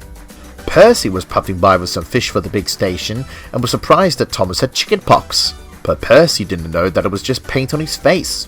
He raced away screaming, leaving Thomas confused. Percy raced through the big station yard and towards the harbour and stopped. Pug was wondering what was going on, and Percy explained that James was right about engines getting chicken pox after seeing Thomas. Pug laughed and explained about the incident, and his driver explained that only people can get chicken pox, not engines. Percy was pleased but was cross with James teasing him and decided to get back at him. The next day some people on engines laughed, but others were worried by the sight of James, and Gator soon told him that his face was covered in spots, much to James's horror. That was until he realised that Percy had played a trick on him. Sir Richard was at the station too and told Percy that chickenpox is no laughing matter, and that James was to have those spots there as a reminder of why people are afraid of the unknown. Both engines now realised that they should never joke around about chickenpox ever again. A storm had come to the island of Sodor, and it was a fierce one too. This would make the China clay pits unsafe, and so the manageress of the clay pits had sent her engines to Brendan for their safety. To pass the time, Salty told him the story of an engine named Lady who had once worked at the clay pits before Bill and Ben came to the island, and that she was trapped beneath the clay during a storm like the one they were in. When she was dug out, she was damaged beyond repair and was sent to be scrapped. But some say you would see some trucks being pulled out from a siding, which was her trying to get the job done. However, the twins poked holes in Salty's story and didn't believe in his story. But the morning after the storm, the twins saw some trucks from the clay pits already at the docks and wondered who brought them. Salty told them it must have been Lady, but the twins still scoffed at the idea. But was it? As part of the annual BBC Children Need Appeal, the television series' YouTube channel had shared a video with the TV counterparts of the engines and the Fat Controller posing at Tidmouth Sheds with Pudsey Ears, who is the mascot of the appeal, for Share a Selfie for Children in Need. After his time at the Railway Museum in the summer, the real Glyn was sent to the works to complete his restoration. It took a while, but he was all done and was sent back to the castle at Ulstead. Sir Robert Norrenby had some big plans for Glyn, and that was to be a special service to the castle, and that he was to do a trial run at night to see if it were possible. However, Glyn knew that the only way to get to the castle was over a couple of hills, which was the cause of his accident back in 1951. He was worried and was to ask the Earl, but he was afraid of him being upset that his big plan wouldn't come true. When Stanley, who was taking passengers with Toby's vintage train while the tram engine was away to help at the quarry, saw him looking worried, the old coffee pot engine told him about the trial run and how he feared hills. Stanley had mentioned his fear of hills too, but he told him he got over it, but he should have told someone about it first in the end. But Stanley told him that whatever happens, he would have his back. Glyn wanted to tell the Earl, but he was still worried, and that night the trial run was soon put into action. But when he reached the hill beyond the top station, Glyn heaved the heavy train of coaches, but then he stopped, and then the heavy train pulled him backwards. Glyn tried his best to stop, but he couldn't. Luckily, Stanley saved him as he was heading for the quarry for a late-night delivery. This time, Glyn was safe from disaster. The Earl was pleased that Glyn wasn't hurt, but the coffee pot engine then told him his problem with hills, and that he was worried that he would upset him for spoiling his plans. But Sir Robert told him that if he had told him sooner, he would have cancelled the trial run and come up with a different solution. The inspector, who was named Vanessa Summer, had asked the Earl if the special service was called off, but the Earl knew that he has another engine at the works being restored. However, he doesn't know if the tracks and bridges were strong for him. Vanessa thought different and told Sir Robert that he would arrange an inspection of the branch line with Sir Richard the next day. Glyn was wondering who this engine was, and the next day he was taken to Crovan's Gate to meet Geoffrey. The Earl had bought him years ago from the Richmond Vale Railway Museum in New South Wales, Australia back in 2015, as he wanted an engine to conduct rail tours. The two engines got along well, and Glyn was happy that the big plans of the Earls were still going on. On December 2nd in Japan, another stage production based on the television series was made called Merry Christmas from Sodor, and made its debut at the Itabashi Culture Hall in Tokyo. The stage production is also still ongoing to this day. Like every year, Bill and Ben were sent to the big station to help out with the shunting with Dennis, while the clay pits were closed during the winter. With Christmas coming, the twins were excited about the annual carol concert at the big station, and they began to sing carols around the yards. Although their singing voice isn't good compared to the late Luciano Pavarotti, Daisy, who was helping out on Thomas's branch line with passengers, heard their singing and called it a ruckus. The twins got their own back when Ben said that the sound of her groaning was causing a ruckus, and it was not from her mouth. Daisy thought they were being very rude. Later on, Sir Richard Topham Hatt had received a phone call from Dryall Airfield saying that Harold couldn't bring Father Christmas Santa Claus to the concert because he was supposed to go out on patrol that night as well. With the stress of Christmas, he asked the station master who to bring the man in red. The station master had mentioned that one of the engines should bring him, which made Sir Richard blush with embarrassment that he hadn't thought of it, but was glad that the station master had helped him. Ben overheard this and told it to Bill excitedly. Ben thinks that they got all the trucks shunted quickly in the yards, he would choose them to collect Father Christmas. So they did, but their rushing about had caused complete chaos in the yards that it almost led to a crash. Sir Richard was cross and Ben explained that they rushed about so they can take Father Christmas to the concert. Sir Richard hadn't made his mind up on who to bring Father Christmas, but he knew it won't certainly be the twins. In the end, he had given the job to Daisy. Daisy was pleased and boasted about it in front of Bill and Ben, and called them silly industrial engines. Before she left for Wellsworth to take Father Christmas from there to the big station, Daisy was being refueled at Farquhar. His driver then saw the time and knew that it was nearly time to go to Wellsworth. But after picking up Father Christmas, Daisy stopped in the middle of the main line. It turned out that her fuel had gelled because her driver forgot to close it after they left the top station. The driver explained what had happened, and Daisy suggested that they should change filters, but the driver doesn't have any spares with him. So Daisy's driver called for help, and when Bill and Ben returned to the big station after finishing their backlog of shunting, Sir Richard told them to go and rescue Daisy. Bill and Ben thought it was funny as they made their way to rescue her. Poor Daisy was left in the cold while her driver gave Father Christmas a blanket to keep him warm. Finally, the twins arrived and teased the rail car about her frozen fuel cap. Daisy growled, so the twins stopped teasing and pulled her with Father Christmas to the big station with a chorus of cheers and whistles from everyone at the big station. Daisy apologized for her boasting, and the twins accepted it. Samson was taking some trucks to the harbour at Brendam in the rain and saw Edward pushing Hero up the hill while Diesel was away doing other work on the Wellsworth branch line. Edward was struggling up the hill pushing Hero's long line of trucks. Samson saw this and thought it was quite the show and thinks Sir Richard should have him pushing trains up the hill. This made Bill and Ben cross, and while Samson continues boasting, they reminded him of her splitting trains into two in 1968. Everyone laughed, but Samson just puffed away, thinking that the twins were just silly. After collecting some empty trucks at the Sodor Times office at Suttery, he puffed away back to Brendam, still thought his idea of saving time was practical. However, he was greeted by a guard from Henry's goods train. Henry was stuck on the hill with a heavy goods train due to the rain, and while Edward would do it, he was dealing with some trucks at Marin Station. Samson was happy to be a banker and think it would show Bill and Ben what he was capable of. But when Samson was buffered to the back of Henry's train, he was having trouble pushing it. He pushed it again and again until he was losing patience, and then his wheels began to move, and the big green engine and his train went up to the crest of the hill. Samson was pleased, although he didn't know that Bill and Ben were helping him. After Henry went down the hill with ease, Samson went to have a drink while Bill and Ben waited at the station. Edward assessed the situation and talked to Samson. The big green tank engine then said that Sir Richard should let him bank trains, but then he knew how hard it was and thinks Edward is better suited for it in the end. Edward smiled and looked at the twins, and the twins smiled and puffed away without telling Samson that they helped him with Henry's train. And to this day they still hadn't told him about that day. Meanwhile, the turntable at Barrow Furnace was broken, and the mainline engines had to travel tender first with their trains. However, at times some engines could go over some trap points that were accidentally switched for them, and that eventually happened to Henry one day when he was pulling a goods train. Thankfully, he wasn't badly damaged and came back to work the next day.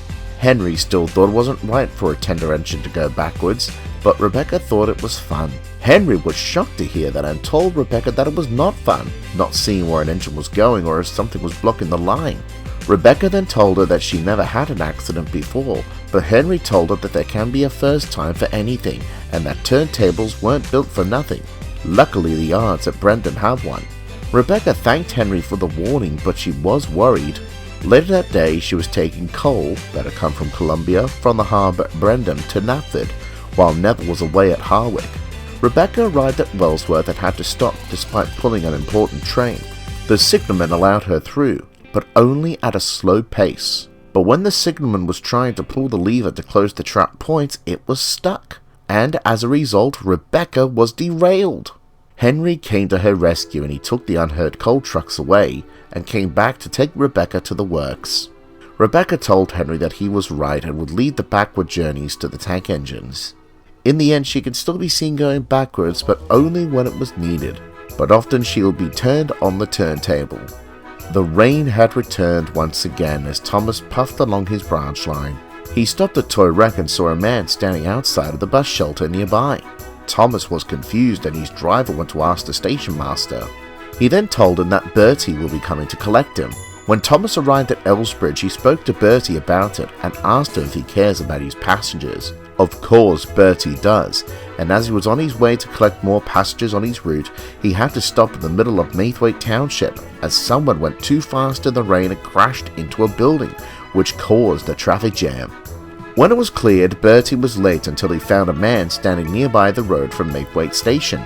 Meanwhile, Thomas arrived at Toy Wreck and saw the man still standing at the bus stop, and Thomas started to doubt Bertie's care for his passengers until he arrived. The passenger that he had picked up earlier saw the man and picked him up from the bus stop as if he was light as a feather. It turned out that the man was a dummy for a shop window at Knapford selling clothes, and that one of these dummies had fallen out from a lorry. The man is named Antonio Bruno, who had designed clothes for his shop. Thomas felt silly and apologized to Bertie, and after Thomas left, one passenger came rushing towards him at the last minute, but he was gone, and he was worried that he would be late for his wife's birthday party. Bertie offered to take him to the next station. In April, another DVD for the 22nd season was released over on the mainland in Sodor called Monkey Trouble, featuring 9 episodes. Australia would then get the DVD 2 months later. The yard at Walsworth was very busy for Diesel, and he wished for help. So Edward had asked Sir Richard if there are any engines he could spare, and of course that happens to be Duck. Of course we know that Duck had a bad history with Diesel when the latter had told lies about Duck, and about Gordon, Henry and James's names during his trial run in 1957. Sir Richard knew that Duck wouldn't like it, but he was good enough to help out with the work there. Duck knew Sir Richard was right, and then he puffed away, but he remained doubtful about Diesel. At the yards he saw Diesel working hard all day, and it made Duck very impressed.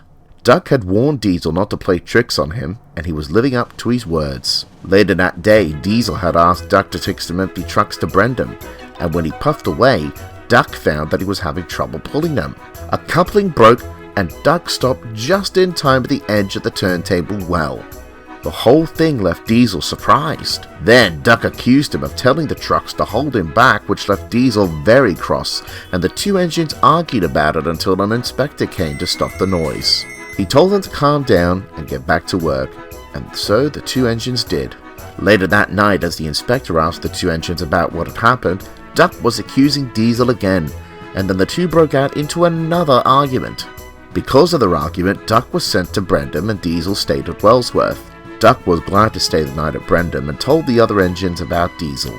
Edward was there too, although he told Duck that Diesel had definitely changed, and that Duck didn't believe so because he couldn't let go of what happened to him in the past. But Duck decided that he should get back at Diesel.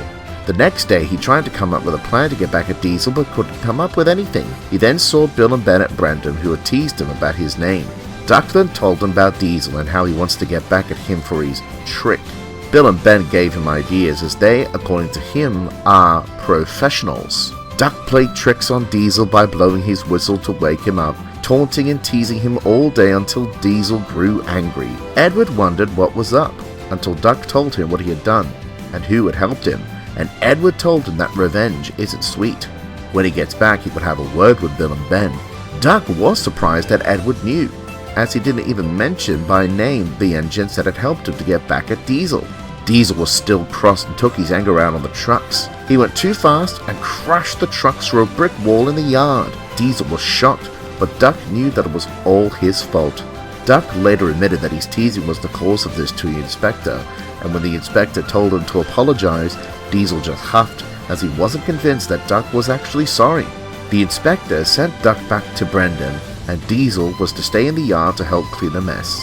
Although a backlog of work will pile up while he was doing it, Duck saw that Bill and Ben were giving a scolding for giving Duck their professional advice, which resulted in today's incident. Duck told Edward that he was right about getting back at Diesel and apologized to him. And although Edward was glad that Duck saw sense, he told him that he should apologize to Diesel instead. The wall was fixed and work was to resume again, although work had been backlogged and Diesel needed another engine to help him.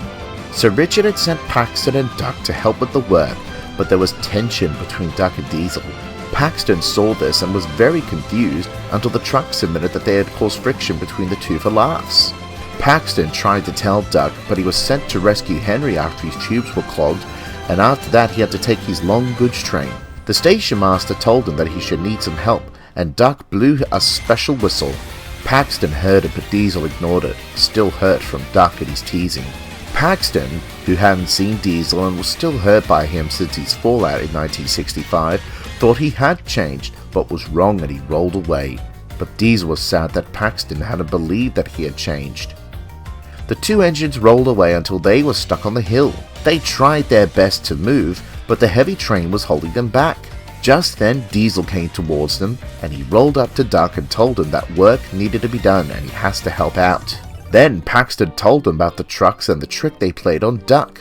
This made Duck feel very silly, but there was no time to deal with it, and Diesel had decided to split the train to make it easier, and that is what they did. Duck took one part of the train, and Diesel and Paxton pulled the other, and connected the train for Duck as one whole train at Marin. Duck was pleased and thanked Diesel for his idea and help, as well as Paxton. Duck apologized for his treatment of Diesel, and Diesel apologized for his treatment of Duck back in 1957, as well as to Paxton for what he did towards him in 1965. As with the trucks, Duck treated them roughly for what they had done with him, and he took them to the docks without any trouble.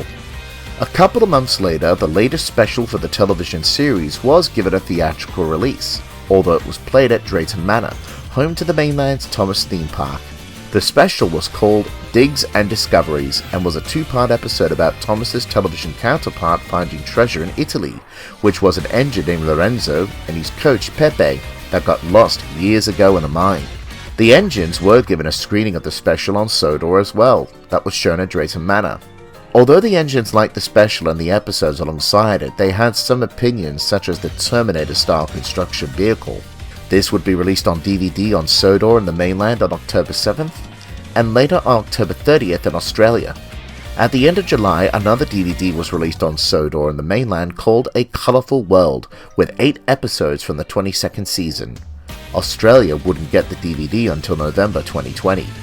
In August, Sir Richard came up with an idea to bring more tourists to visit his railway, particularly the Little Western branch line, since more people travelled there for the summer holidays.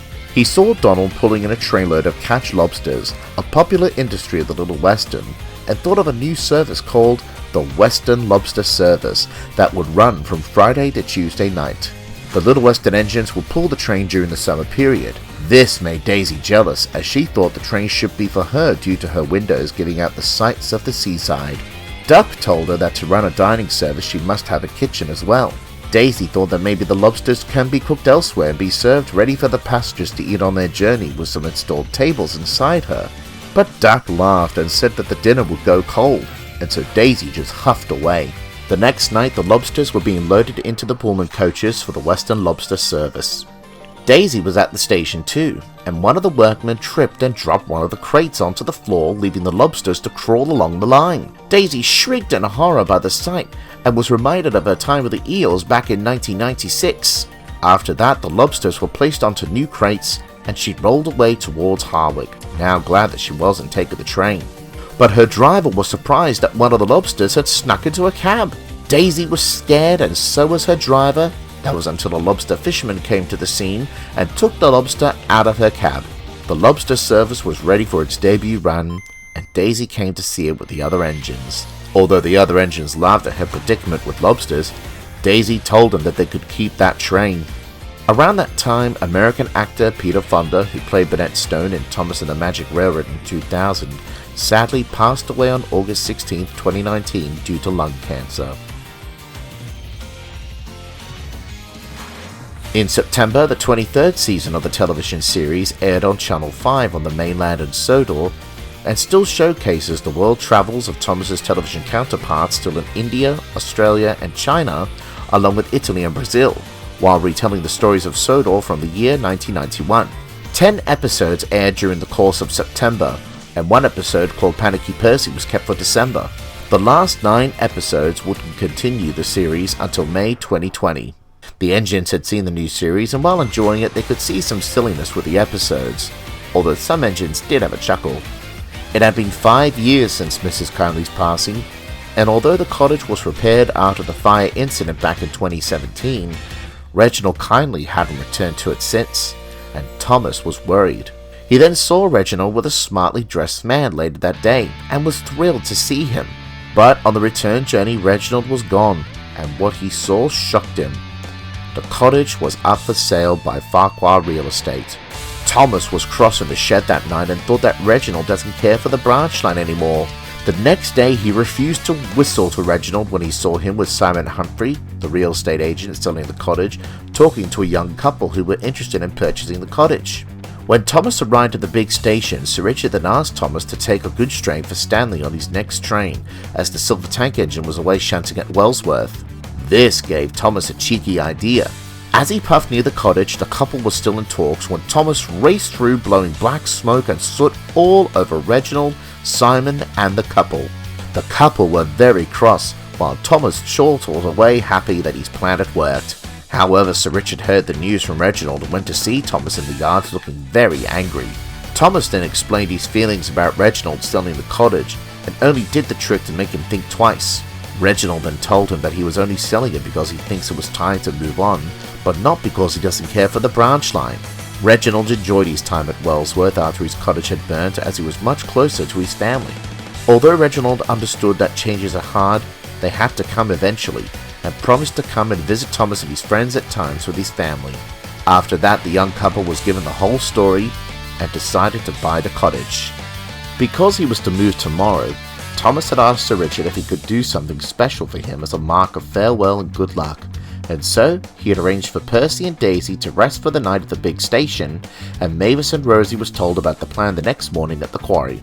The next day, a moving company came to take all of Reginald's belongings to Wellsworth, and the surprise was Thomas and his friends, who were associated with the Kindleys over the years on the branch line, in a cavalcade singing Jolly Good Fellow. Reginald and his family were touched by this, and after saying their last goodbyes, he left with his family to his new home in Wellsworth, ending an era. The new couple moved in later on, and were beginning to know the engines along the branch line, although the engines were skeptical. But they began to warm up to the couple, and Thomas apologized to them for his trick. Even though the Kindleys no longer lived in the cottage now, it will always be called the Kindley Cottage to the engines forever and ever. The following month, Channel 5 on the mainland in Sodor broadcasted a second television special set on Sodor called Steam Team to the Rescue, which was a fictionalized story about Thomas and his friends trying to do all the work while the diesels were trapped at the diesel works. The engines enjoyed the special despite some unrealistic moments like Percy and the crates at Brendam Docks. The next month, Thomas and the other branch line engines were given the news that starting in 2020, the branch line will be receiving a massive upgrade for the Earl's new engine Geoffrey, who was ready for the special service after months of inspecting the track to see what can be improved upon with Derek, who had inspected the line months prior. With that, they were all sent to Edward's line to work there. Thomas was cross and thought they should take the special service themselves, but Sir Richard told him that it could spoil the timetable. However, Sir Richard was told the story of the time Thomas had tricked his crew into going up at the quarry after being told that he was breaking the law, and when Toby told the story to the other engines, Thomas knew that he was right about the idea of sharing. In December, the engines left the top station of Farquhar for the last time as the branch line engines made their way to the annual carol concert. Everyone along the branch line gave them a farewell as they were all heading to Wellsworth to do work there while the line was being upgraded. Mike was well into the Christmas spirit after pulling his last Santa Grotto train for the day on Christmas Eve, and he began to sing Christmas carols. Jock was wondering why he was always like that, and Rex had mentioned that it had happened on the day when he had met Santa Claus back in 1967. But Rex didn't believe it, but he would be proved wrong. Meanwhile, in the United States, the deal that the television series had made with Nickelodeon had officially ceased. 2020 marks the 75th anniversary of the Railway series, and once again Sir Richard was organising a special anniversary gala in May. Preparations were made since last year for the event, and Sir Richard had organised for Christopher Audrey to write a special booklet for the event featuring all the engines and their stories. Christopher's first stop was the Skarlovi Railway, and was told many stories from the engines there, including the story about Rinnius's new coat of paint. Meanwhile, the DVD Steam Team to the Rescue was released on Sodor and the mainland, with 6 additional episodes from the 23rd season alongside the special on January 13th. Australia would get this 2 months later.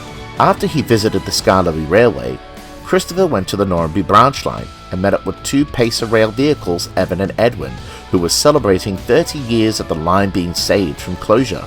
Then he went to visit his friend, the Vicar of Wellsworth, and was told the story from Trevor about how he and Terence became friends in 1955. Over in the United States, the 23rd season of the television series aired on the streaming service Netflix. This was announced back in February of 2020 that the television series' new American home was to be the well-known streaming service. While talking to the other engines for the booklet, Sir Richard Topham had invited 2 engines from the mainland to take part in the event.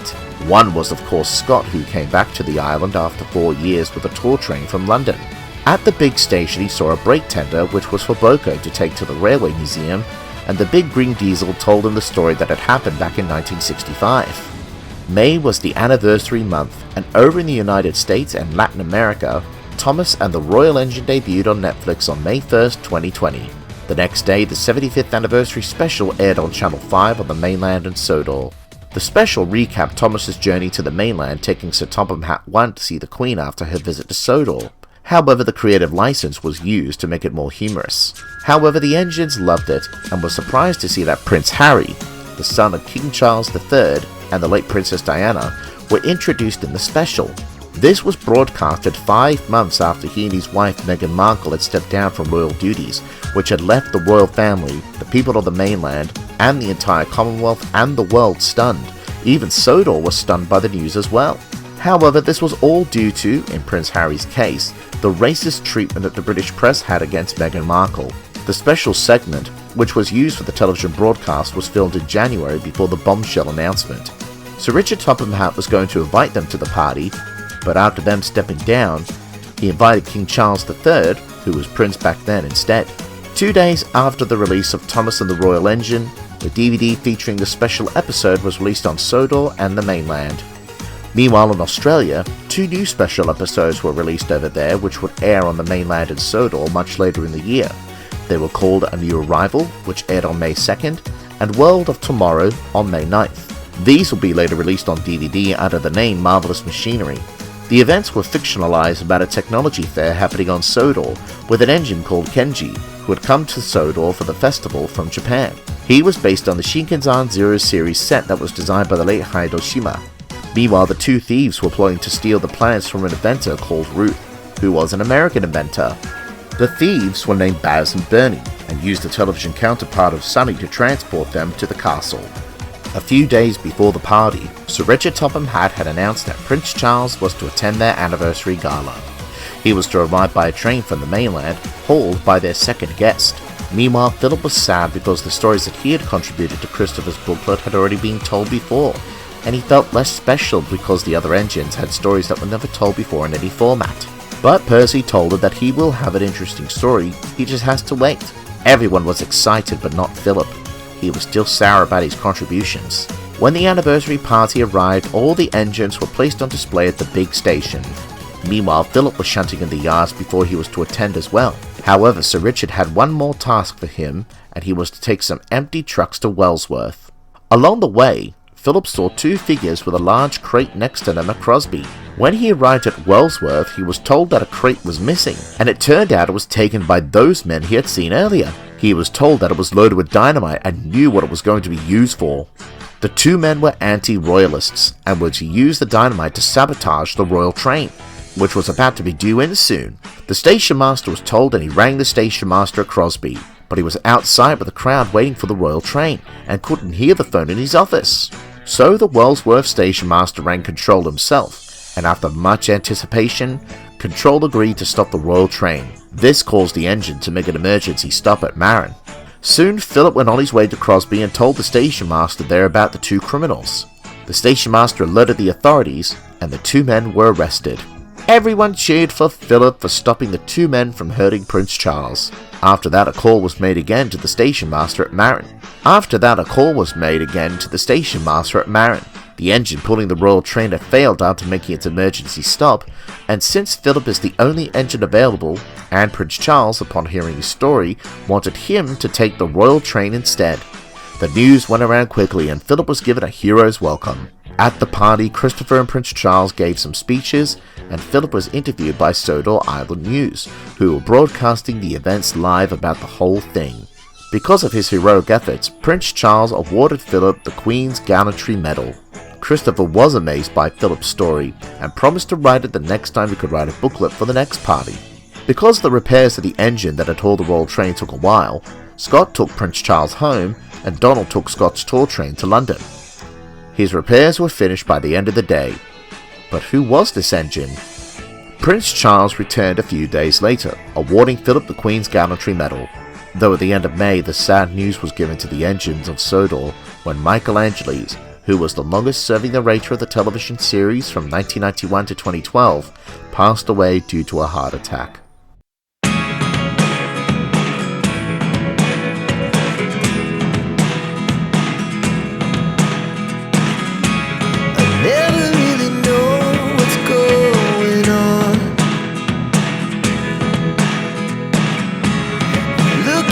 Sometimes like all you want to do is run. Hear me out,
television counterpart in different countries, which were Australia, India, China, Brazil, and Italy, and 17 episodes were all set on Sodor.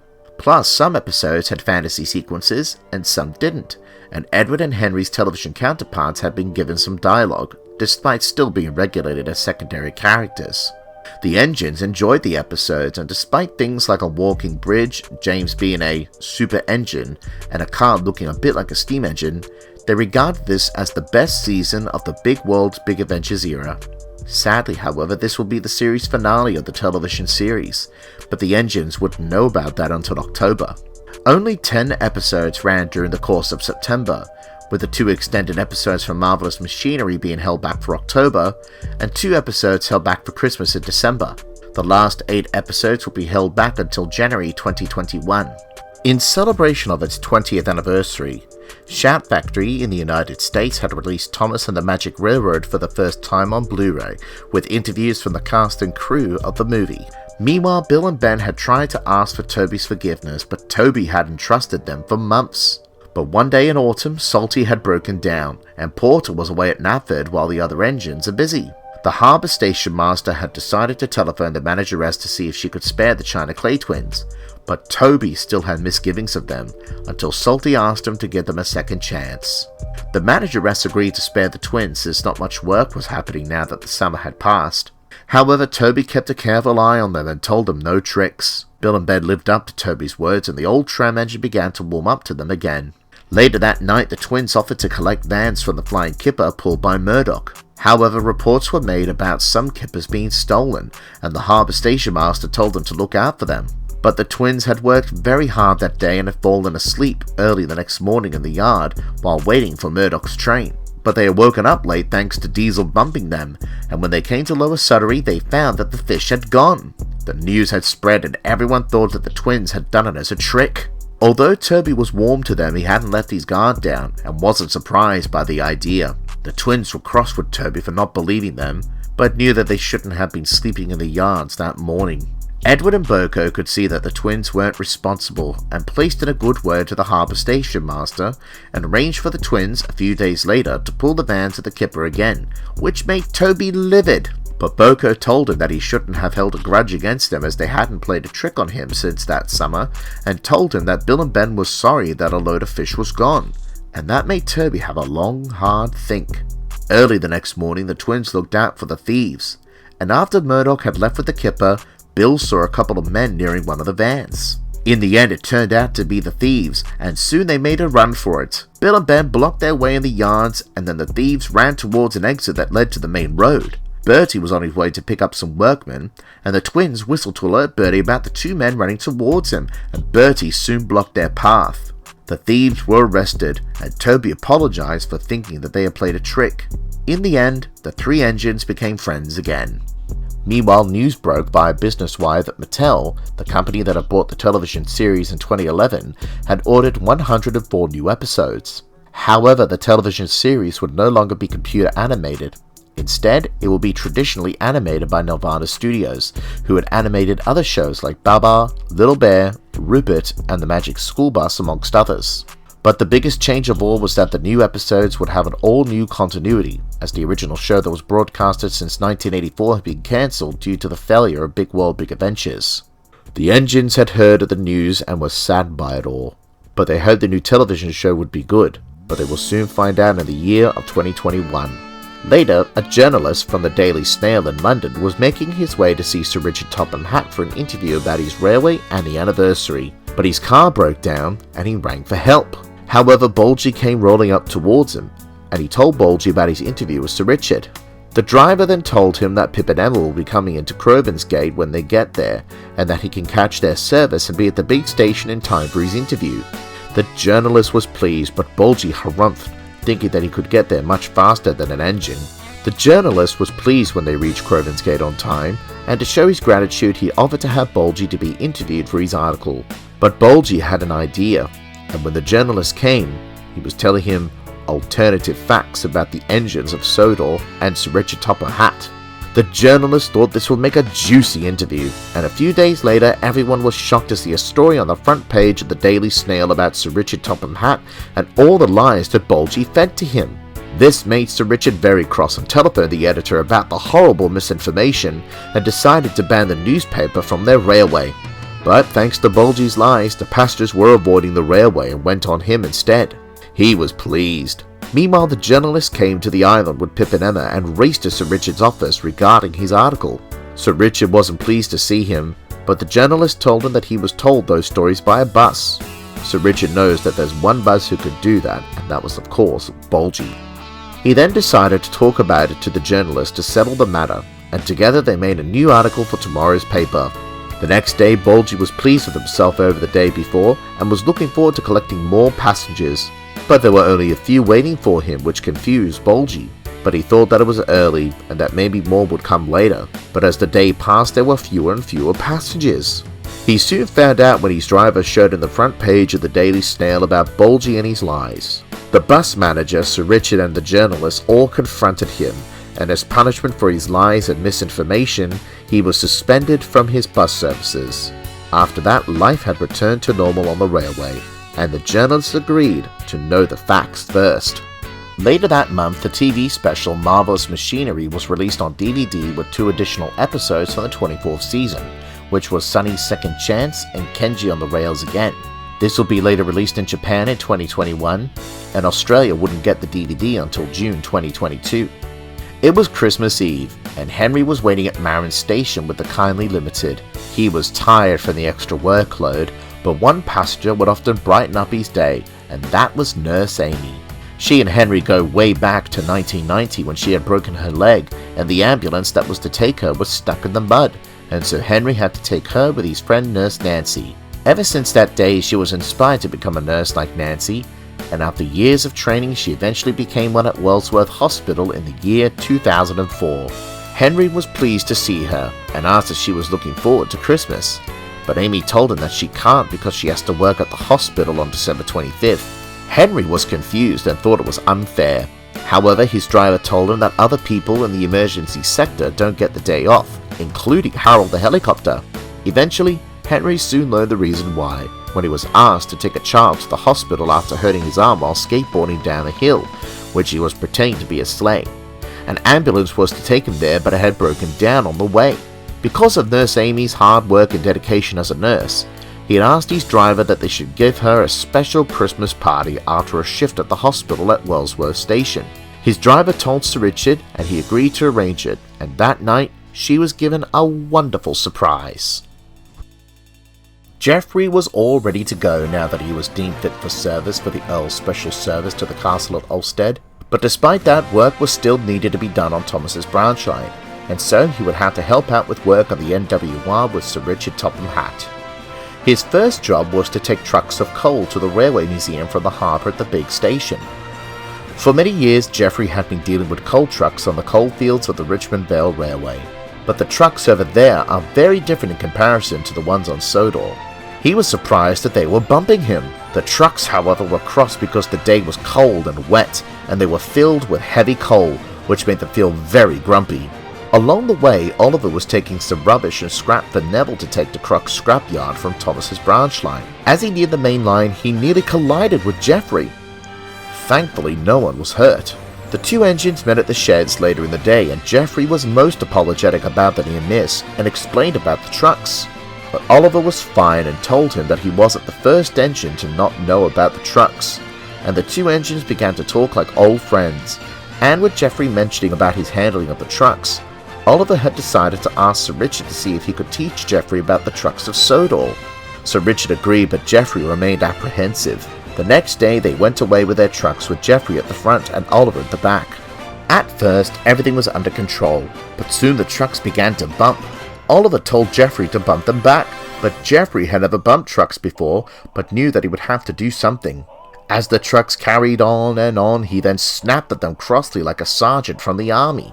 This frightened the trucks, and it had also shocked Oliver, but the trucks remained quiet for the rest of the journey, and on the return journey, Geoffrey explained to Oliver more about his past. Later on, he was sent to Farquhar to take the rubbish and scrap for Neville. Jack and Oliver from Packard & Co. were loading up the rubbish and scrap into the trucks. Jack loved this type of work as he always loved to place things with a big bang. Oliver told him to be careful, but Jack thought it was fun and raced away to collect more scrap. Just then, Geoffrey came into the yards. Jack then came towards him after collecting more scrap, but he was so excited about meeting the new engine he forgot about his load, and after placing his bucket on the ground, his load was spilt everywhere and nearly hitting Geoffrey's wheels. Oliver told Jack to be careful and then placed his last load of scrap into the trucks. While they would wait for more trucks, Ned asked Jack to sort the scrap. Oliver explained to Geoffrey, who had questioned Jack and his behaviour, that Jack is all well and good, but he can be a bit rambunctious at times. He soon saw Jack's behaviour as he kept on crashing scrap down into his trucks, trying to make each load louder than before. Geoffrey hated the noise, but had to keep his temperament in check, but while he did that, Jack flung more scrap into his trucks. A piece of it flew and landed on Geoffrey's tender, which made it sore. Jack was sorry and went away to collect more scrap, and Geoffrey hoped that he had learned his lesson.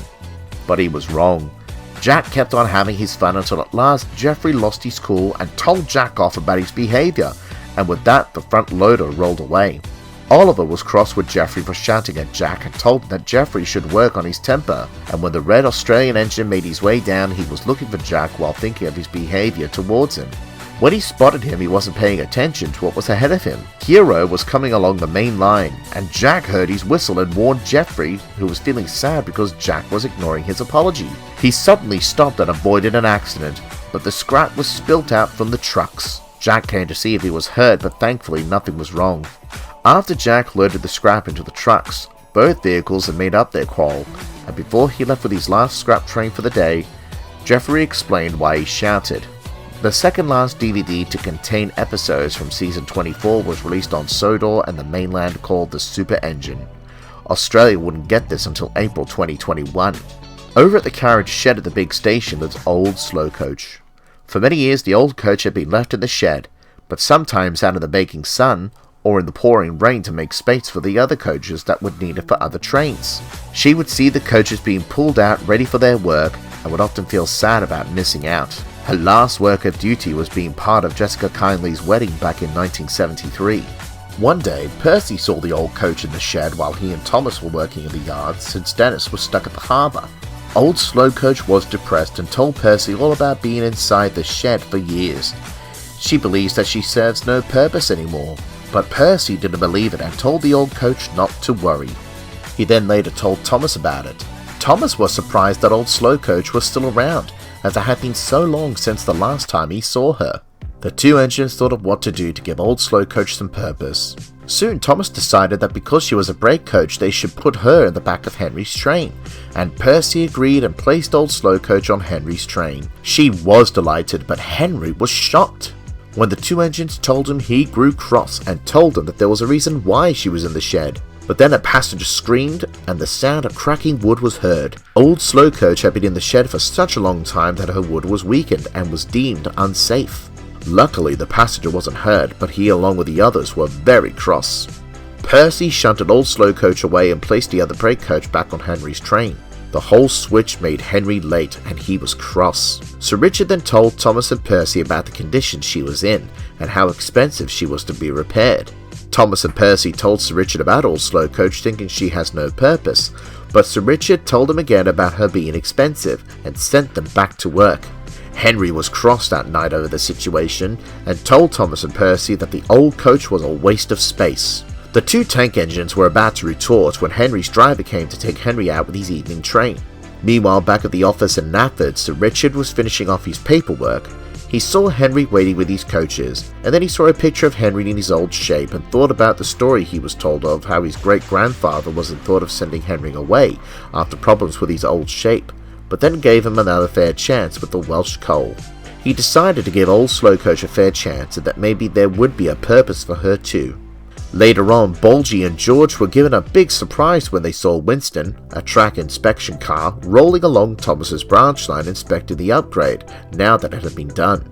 The two road vehicles were very cross and thought that Winston was a traitor. Bulgy tried to persuade Winston to join both him and George in their group of bringing the railway down by talking nonsense. However, Winston could see through his lies and laughed at Bulgy overacting his tragic story. George, however, blocked his way on the branch line and told Winston up front and centre to join them, but Winston refused, and when Sir Richard told him that he could tell his owner about taking his roller away again, George rolled quietly away, knowing that Sir Richard was right. But the two were determined to get Winston to be put on their side, and so they decided to do it by force. As he was resting, George pulled him through some buffers and dragged him on the road. But Sir Richard noticed a commotion, and then he, the bus manager, and Miss Jenny had scolded the two vehicles, and as punishment, George was to pay for the damage he had done, and Bulgy was to take the workman to it and would stay there thinking about what he had done.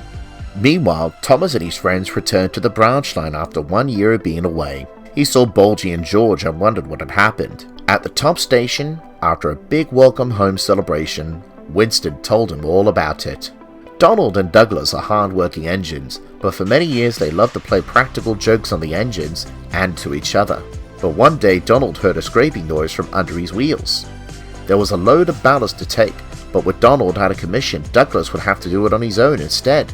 Douglas was cross and thought Donald was doing it on purpose, but there was nothing they could do, and Douglas did the work on his own all day. The inspector came to look over Donald and found an old piece of metal that was placed between his wheel and the brake shoe. Everyone laughed, but Douglas was cross and called his brother an old faker. But Donald didn't know it was there. But Douglas told him to make up for it and that he would look after the ballast trains himself. So the next morning he did, and he had to take on water. But the water tasted funny, and after pulling the ballast away he felt a pain in his boiler. Douglas came to rescue him, but he was still cross over the other day. But when he saw how red his twin was, he was worried, and it turned out that the water was filled with mud due to the new pipes diverting the mud from a nearby lake, and would have to tell Sir Richard about it. Meanwhile, Douglas took Donald to the works, and both had apologized for their quarrel. In the end, they decided not to joke around with each other too much. The final Season 24 DVD, as well as the final DVD of the original television series, was released on Sodor and the mainland called Animal Favorites. Australia wouldn't get this until November 2021. However, one episode had never gotten a home video release, which was Thomas and the Forest Engines, and it remains as a streaming and broadcast exclusive episode as of 2022. 4 months had passed since Old Slow Coach's incident, and she saw Jeff coming towards her. She thought she was being scrapped, but was surprised to hear that Sir Richard was going to restore her to become a spare coach in case she is needed, which made her sad still because she would just end up being left in the shed again. But one day, Henry, who was taking some empty trucks, had an accident at Crosby when some failed points had diverted him into a siding, nearly crashing into a building, and Jeff was to take the workman there to help him. But the works unit coach was missing. Old Slow Coach saw this while she was resting in the shed after being restored, and then told Jeff that she could take the workman to Henry. So she did, and loved seeing the rescue operation unfolding. Thomas came to take the trucks and teased Henry about becoming a waste. Old Slow Coach scolded Thomas, but Henry told her that it was because he told him back in April that he called her a waste of space because he was cross about being late with his train that day. Old Slow Coach was shocked, but knew that Henry was sorry in the end. When she returned to the work, Sir Richard came to see her. Old Slow Coach thought she was going back to the shed, but Sir Richard had decided that she would be the works unit coach, and ever since that day, she once again has had a purpose for the North Western Railway. In August, the Earl's new service had finally been launched, and it became a great success. It was so popular with the passengers that Sir Robert saw that Geoffrey needs extra help, and so Sir Richard had sent Daisy to help. Daisy was pleased, and the next morning she saw Geoffrey being called up at Titmouth. The two introduced themselves and got on well. Soon Daisy spoke some French, which impressed Geoffrey. Back in his younger days before moving to Australia, Geoffrey used to work for the Railway Operating Division in France during World War I. He told her about how he would never learn the language, but after helping out for a while in the country, he learnt all the words from his translator.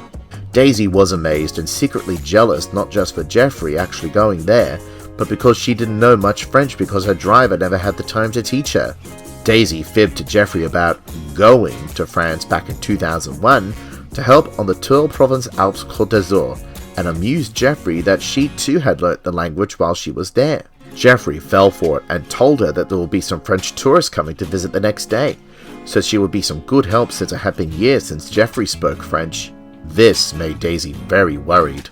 She had heard about Geoffrey's temper and shuddered to think how he would react when he finds out that she had lied to him.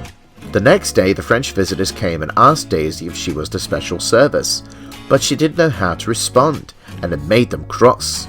Just then Geoffrey came and was surprised to see Daisy hadn't left. When he saw the French visitors, he then spoke in their language naturally. In the end, the matter was sorted out, and Geoffrey was pleased that he could still speak the language. But Daisy rolled away and avoided talking to Geoffrey the rest of the day. Geoffrey later realized that Daisy hadn't been to France, and that she only picked up a few words from her driver, who was often in France to visit family on holiday. Daisy was worried about Geoffrey's temper, but ever since his day with Jack, he had managed his cool, and while telling Daisy that he was disappointed with Daisy lying to him, he was glad she had owned up, and, in the end, he would teach Daisy all the French he had learned back in the day. And when Daisy was dealing with French visitors, Geoffrey's lessons had worked. Around that time in Wales, the Talyllyn Railway had hosted an Audrey extravaganza weekend, featuring Wilbert Audrey's model railway of Farquhar and the Mid-Sodor, along with pictures from the books about the Skarloey that were written by Wilbert and his son Christopher, as well as some archival items that Wilbert had written about Sodor, and the stories about the island's railway and some props of the television series when they did the models. On the last day, his study about the railways of Sodor was showcased by TV presenter Tim Dunn, who was also a fan of the railway series books himself. Because of the success of the whole event, a second one was planned for July 2022. Meanwhile, the railway had released a special DVD showcasing Wilbert's Farquhar layout, with rare audio recordings from the man himself, as well as some additional recordings from friends. Sir Richard Topham Hatt was given a copy, and he thought it was smashing, and indeed it was, as it was sold out when the railway placed it on their online shop. Meanwhile, in Mexico, the new reboot of the television series had aired, entitled Thomas and Friends, All Engines Go. It would later air in the United States on Netflix, and in its new American television home, Cartoon Network's Cartoonio. It would later air on the mainland in Sodor in November. No special viewing was made for the engines, but Sir Richard had stumbled upon it on television and was angry by the concept of it all. The engines are all cartoony and would often use terminology that is more common on US railroads. But in the end, he accepted the idea that some kids might enjoy this, and that the past content is still going to be around thanks to the likes of some streaming apps and the internet. Plus, he knows that children can understand the difference between fantasy and reality at a very young age, because children know better. During the autumn, the first special of the All Engines Go series, Race for the Sodor Cup, premiered at View Cinema for the first time since Big World Big Adventures was released in 2018. No special screening was made on Sodor. Meanwhile, on Sodor, Sir Robert Normanby had Duke repainted in time for the centenary of the Mid-Sodor's closure in 2022. Over in the United States, the DVD Time for Teamwork was released. This was the first time in 4 years that the United States had released a DVD, and the first DVD release of the reboot series that contained 8 episodes from the All Engines Go series. The DVDs are distributed by N-Circle Entertainment, which are established in Texas. For Christmas, the Talyllyn Railway released a special video on YouTube featuring rare slides from Wilbert Audrey for his lecture about the narrow gauge railways of Sodor that were mentioned in the Railways of Sodor lecture back in August. While the video was set on Sodor, it was, however, fictionalized by the railway, with Tim Dunn once again presenting the lecture. Here we are at the present year, and 2022 started with the China Clay twins working in the yards at the big station. After Bill had shunted Gordon's coaches, he wondered what his driver was talking about to the fireman. He told Bill about his lead role in the Nutcracker Ice Show at the Tidmouth Church Hall, and that it was the finale since Christmas was over. He showed Bill a video on his phone of 2 Olympic and world champion figure ice skater Yuzuru Hanu competing in the 2021 World Figure Skating Championship at Stockholm, Sweden, as an example of what figure skating is like, and Bill thought it looked amazing. But Ben laughed and dadded Bill about engines ice skating. The two argued until the yard manager came and sent them back to work. But when Bill slid along the icy rails, his wheels slipped. His driver placed sand on the rails and then he stopped. His driver joked that he was almost an ice skater himself, but Bill took it literally and began to show Ben that engines really can skate, and he slid all around the yards, which requires him more sand. As he neared some trucks, he nearly crashed into them. Because of his constant wheel slippage, he was nearly out of sand, and his driver told him no more skating, which made Bill sad. Ben laughed when he saw him and told him that engines can't skate. Bill was furious and tried to prove it, but his wheels slipped and his sandbox was empty, and he crashed through a wall beyond the turntable in the yards. In the end, Bill was convinced that engines can't skate. Meanwhile, on the Skarloey, Sir Handel was jealous that Duke takes the special trains from Crovansgate to the castle at Ulstead, but he was soon found out why he couldn't take them. Over on the mainland and on Sodor, the All Engines Go DVD Race for the Sodor Cup was released in stores as well as digital download. Australia would get this in April 2022. Some of the other engines on Sodor had seen it for the first time and didn't like the concept of it all, but some had accepted it while not appreciating the new changes, and one engine will learn that later on in the year. When it comes to DVD specials, Japan usually releases them a year after it was shown in the West. However, this year was different. This movie had compiled 4 online short videos from the Sodor Springtime Parade series that were uploaded on the television series' official YouTube account in March 2021. Alongside it was songs and quiz for parents and children to join along. The movie was released in Japanese cinemas on March 25th and was entitled All-Star Parade. Every year in the Skarlovi Railway, either Rusty or Fred would take the weed killer wagon across the railway so weeds cannot grow to spoil the lovely view of the railway. Usually they would be the ones because the weed-killing tank is flammable. Often Rusty takes it due to Fred's laziness. But in 2022 Rusty had engine trouble and had to go to the works to be mended, and this meant that Fred has to take it. And since he doesn't want to do the job, he hid the wagon away, and that caused more problems since it was vital. Instead, workmen had to clear the weeds with their tools, while Fred gets to doze off. He will soon learn why it was important. Around the same time, war broke out between Russia and Ukraine as part of Vladimir Putin's so-called special military operation. Since the conflict began, more than 12 million Ukrainians had fled the country in hope of safety, while men between the age of 16 to 80 had to stay back in order to defend their country from the aggressor. At this time, over 3,000 people had been killed and injured in the conflict. The Sodor government saw and condemned the attack, and in March they had launched their own Island of Sodor Home for Ukrainians scheme, so that members of the Sodor community could open their homes to refugees who had fled the conflict. As of the release of this video, the conflict between Russia and Ukraine is still ongoing until a peace deal will be settled between the two nations. Sir Richard Topham Hatt and his family had even welcomed some refugees to their home. The Northwestern Railway had also provided free travel for refugees on their trains, while also providing support. Some children were excited to be on the island, as the television series was shown in the country before the conflict began. Over in the United States, another DVD for the All Engines Go series was released entitled Best Friends, featuring 8 episodes. In the summer, a rail tour was coming to the island, led by the infamous Spamcan. Spamcan then smirked at Thomas and was telling him about the reboot of the television series. Thomas was confused but would later discover the whole story when picking up one of his passengers on his branch line. Thomas was so crossed by the massive change that he was telling off the child, named Declan, watching it, which upset Declan greatly, and all the passengers were appalled by Thomas's behaviour and refused to travel with him further. So Richard was cross, and despite understanding Thomas's anger towards the new show, he was not pleased that he had caused the railway a bad image and placed Thomas on goods work. Thomas's behavioural problem towards the child had been met with sneers and anger from the passengers, and Thomas knew that he deserved it. He told Edward about it, and Edward told him that in the end, everyone can like something whether one hates it or not. Thomas understood and would later come to Declan's rescue after some bullies were teasing him for liking the new show. Declan's mother and Sir Richard were pleased, and with that, Sir Richard told Thomas that he would be rewarded with an MBE for his services to children's entertainment by Prince William in celebration of the Queen's Platinum Jubilee. In July, over the Talyllyn Railway on the mainland, the second Audrey extravaganza was happening after the success of the first one in 2021.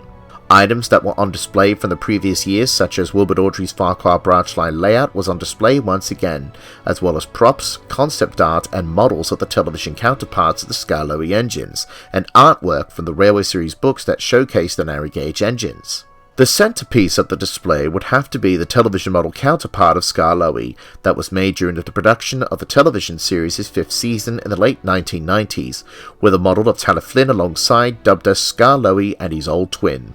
Meanwhile, on the model of the Talyllyn was a television series-style figurine of Tim Dunn.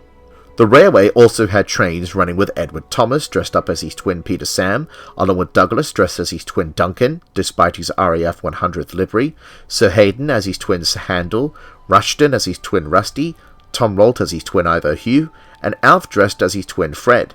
The railway had hosted 2 special trains for fans of the railway and the books. On Saturday was The Picnic, a recreation of the same train that ran on the Mid-Sodor Railway, and Sunday was the Skarloey Photo Charter for passengers wanting to take pictures at locations around the Talyllyn to recreate the illustrations from the books. Throughout the weekend, on a first-come, first-served basis, was Drive Duncan, where visitors can operate Duncan from Wharf Station to Pendre for just £10. Alongside that, visitors would enjoy a drink at the Toby Pub pop-up tent alongside the station. To end the Saturday event, Tim Dunn once again read the original Railways of Sodor lecture that was written by Wilbur Awdry back in 1976, alongside some items that were up for auction during the intermission. The event was once again a success for the railway, and hopes are made for a third event in future.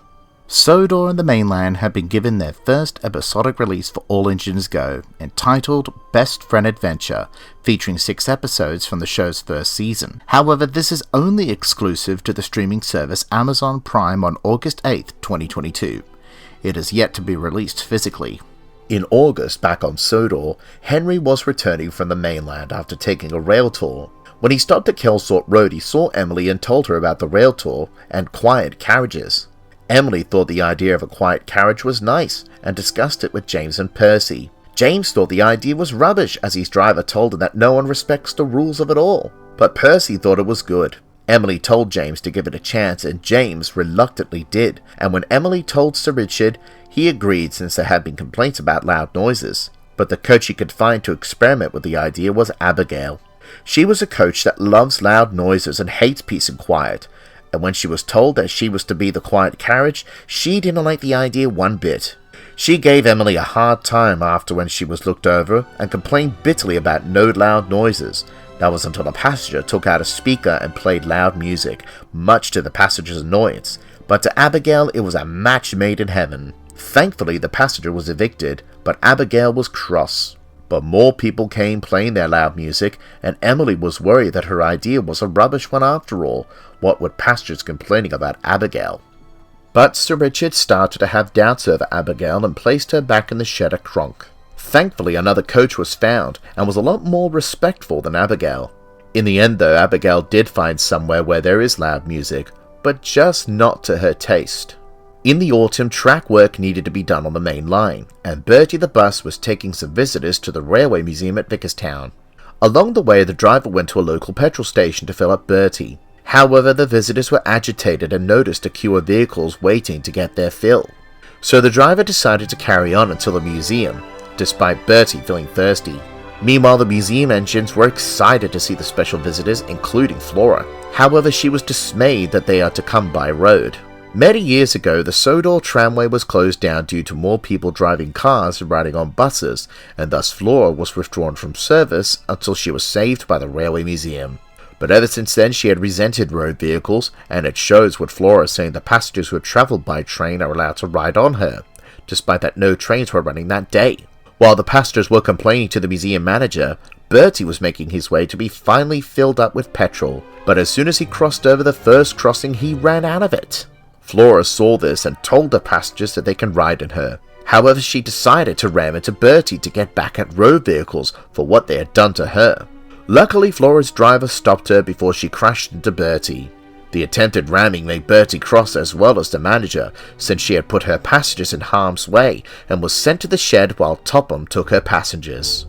Jim came to see her and told her what it was like to hold a grudge against someone, but told her that when he was derailed in 2016, Edward came to save him, even though he had called him and his fellow standard gauge engines monsters, and how he began to rethink his words. The museum manager came to see Flora, who had apologized for her behavior. The manager was pleased, but told Flora that she would stay in a siding at Kelsthorpe Road just so she can see how important road vehicles are to the railway. Flora could see their importance and apologized to Bertie and the society members for her actions, and promised never to do something like that ever again. Over in the United States, another All Engines Go DVD was released called Special Delivery, featuring 8 episodes. After celebrating 70 years of her reign, Queen Elizabeth II's time on the throne had come to an end on September 8, 2022. She died peacefully at her summer home in Balmoral, Scotland, after doctors were concerned of her health that afternoon. Buckingham Palace had later confirmed her death at 6:30 p.m.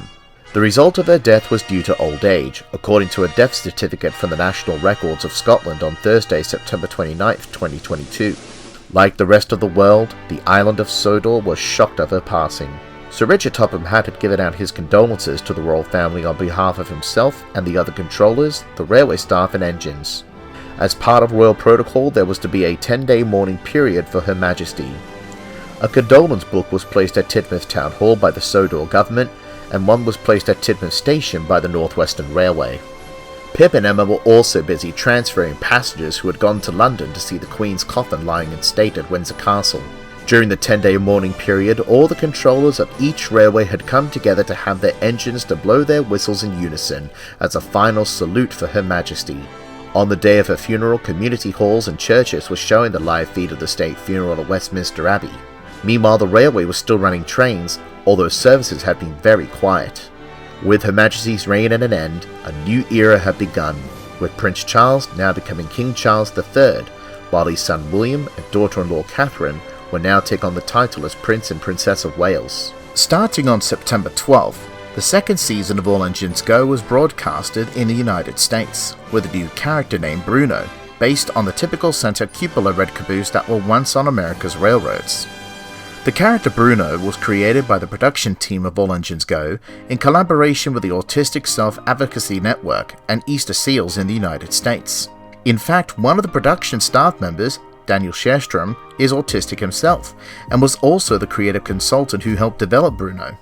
For many years, the television series had gained popularity amongst autistic children since 2001, and the National Autistic Society, a charity situated on the mainland, had associated themselves with the show since children on the spectrum can recognize the facial expressions of the television counterparts of the engines as well as the liveries. Bruno's character had showcased the many traits of a child who has autism. In fact, the number 43 on his side was the year in which the modern description of autism was first identified, 1943. While some of the engines aren't fans of the new show, they were in high praise of Bruno's character and representation. Over in Canada, the second All Engines Go special had been broadcasted, entitled The Mystery of Lookout Mountain. As the colder months were approaching, Luke from the Blue Mountain Quarry was taking some trucks to the old slate quarry where Peter Sam had his accident with trucks many years ago. Luke was wondering why no one was going to the slate quarry that often, so Handel, who was tired of Luke's chirpiness, had decided to trick him into believing that the quarry is off limits because giant beetles live there. But Luke would know the full picture. Meanwhile, in Japan, the All-Star Parade movie was released on DVD on November 16th. Every year on the day before Christmas Eve, Sir Richard Topham Hatt always arranges a special Christmas train to Carlisle on the mainland, with these special Pullman coaches. It was filled with important people like Duke Boxford and his wife, and their engine Spencer was often chosen to pull it. But in 2022 it was decided that Scott was to take the train instead, and Spencer would take the Santa Special, a special train for the railway staff and their families. This concludes everything from 1806 to 2022. Now that we had covered over the past 200 years of the NWR, what is there for the future? What can we expect? It's hard to tell because in the words of Dr. Emmett Brown, played by Christopher Lloyd, "It means your future hasn't been written yet. No one's has. Your future is whatever you make it. So make it a good one." So we can't predict what will happen. But we do know what is going to happen regarding anniversaries and events. 2023 will be the 100th anniversary of Scott and Rex. Scott's anniversary would be the biggest draw card out of all the two, for various obvious reasons, but we hope that Rex has a great centenary year in 2023. Also in 2023 will be the crowning of King Charles III. It will be the first time that the mainland, Northern Ireland, the Crown dependencies like Sodor, the Commonwealth and the world had seen a king taking on the reign of the royal throne since King George VI, who was king from 1936 to 1952. But 2 years after that, it will be 200 years of the Stockton and Darlington Railway, the very first railway line in the world, and back in January of this year, plans have been released to the public on what to expect in the bicentennial year, such as a recreation of the inaugural journey with the replica of Locomotion No. 1 from Witton Park via Shildon and Darlington to Stockton. Regular steam train services could happen around the area, with either Tornado, Scott, or the newly built P2 locomotive Prince of Wales from Stockton to Shildon. A link to 30 early engines will be on display, including ones from the National Railway Museum, and ones that were built by Robert Stephenson & Co. across several sites, and we know that Sir Richard would be contributing to the special anniversary as well, as what his grandfather did back in 1975 for the 150th anniversary. But as of 2022, these plans could change. Also, 2025 would be the 80th anniversary of the Railway Series books. And although plans hadn't been made yet, we know this will be another year of celebration, not just from the NWR and the various railways across Sodor, but also from Mattel, who owns the rights to the books, despite their decision making. But aside from those, we don't know what else would happen beyond 2022. Now, after all that immersion, and as we come to the end of this 10-part series, I would like to thank everyone who had been watching Northwestern Railway Tales for the past 10 years. I had certainly come a long way, and despite all the ups and downs, I am forever grateful that I made this series. When I first started this series in April 2012, I was originally going to make it with just annual stories and episode remakes, until I decided to do original stories as well. I never thought this would last me 10 years, and not to mention all of the lore that I put into this, starting with the timeline on my Divine Art page back in 2016. But after recapping my episodes from the past 10 years, I have seen myself evolving, despite a few errors along the way that I wish I could fix, and I feel that I have bettered myself thanks to everyone enjoying this series based around on my love for Thomas the Tank Engine and the Railway series. Once again, thank you for watching these past 10 years, and more will come. But when will this end? Only time will tell. I hope everyone had a Merry Christmas, and I wish you all a happy and safe 2023. Thanks for watching, and look out for the Season 11 finale of NWR Tales on New Year's Eve.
And speaking of 2023,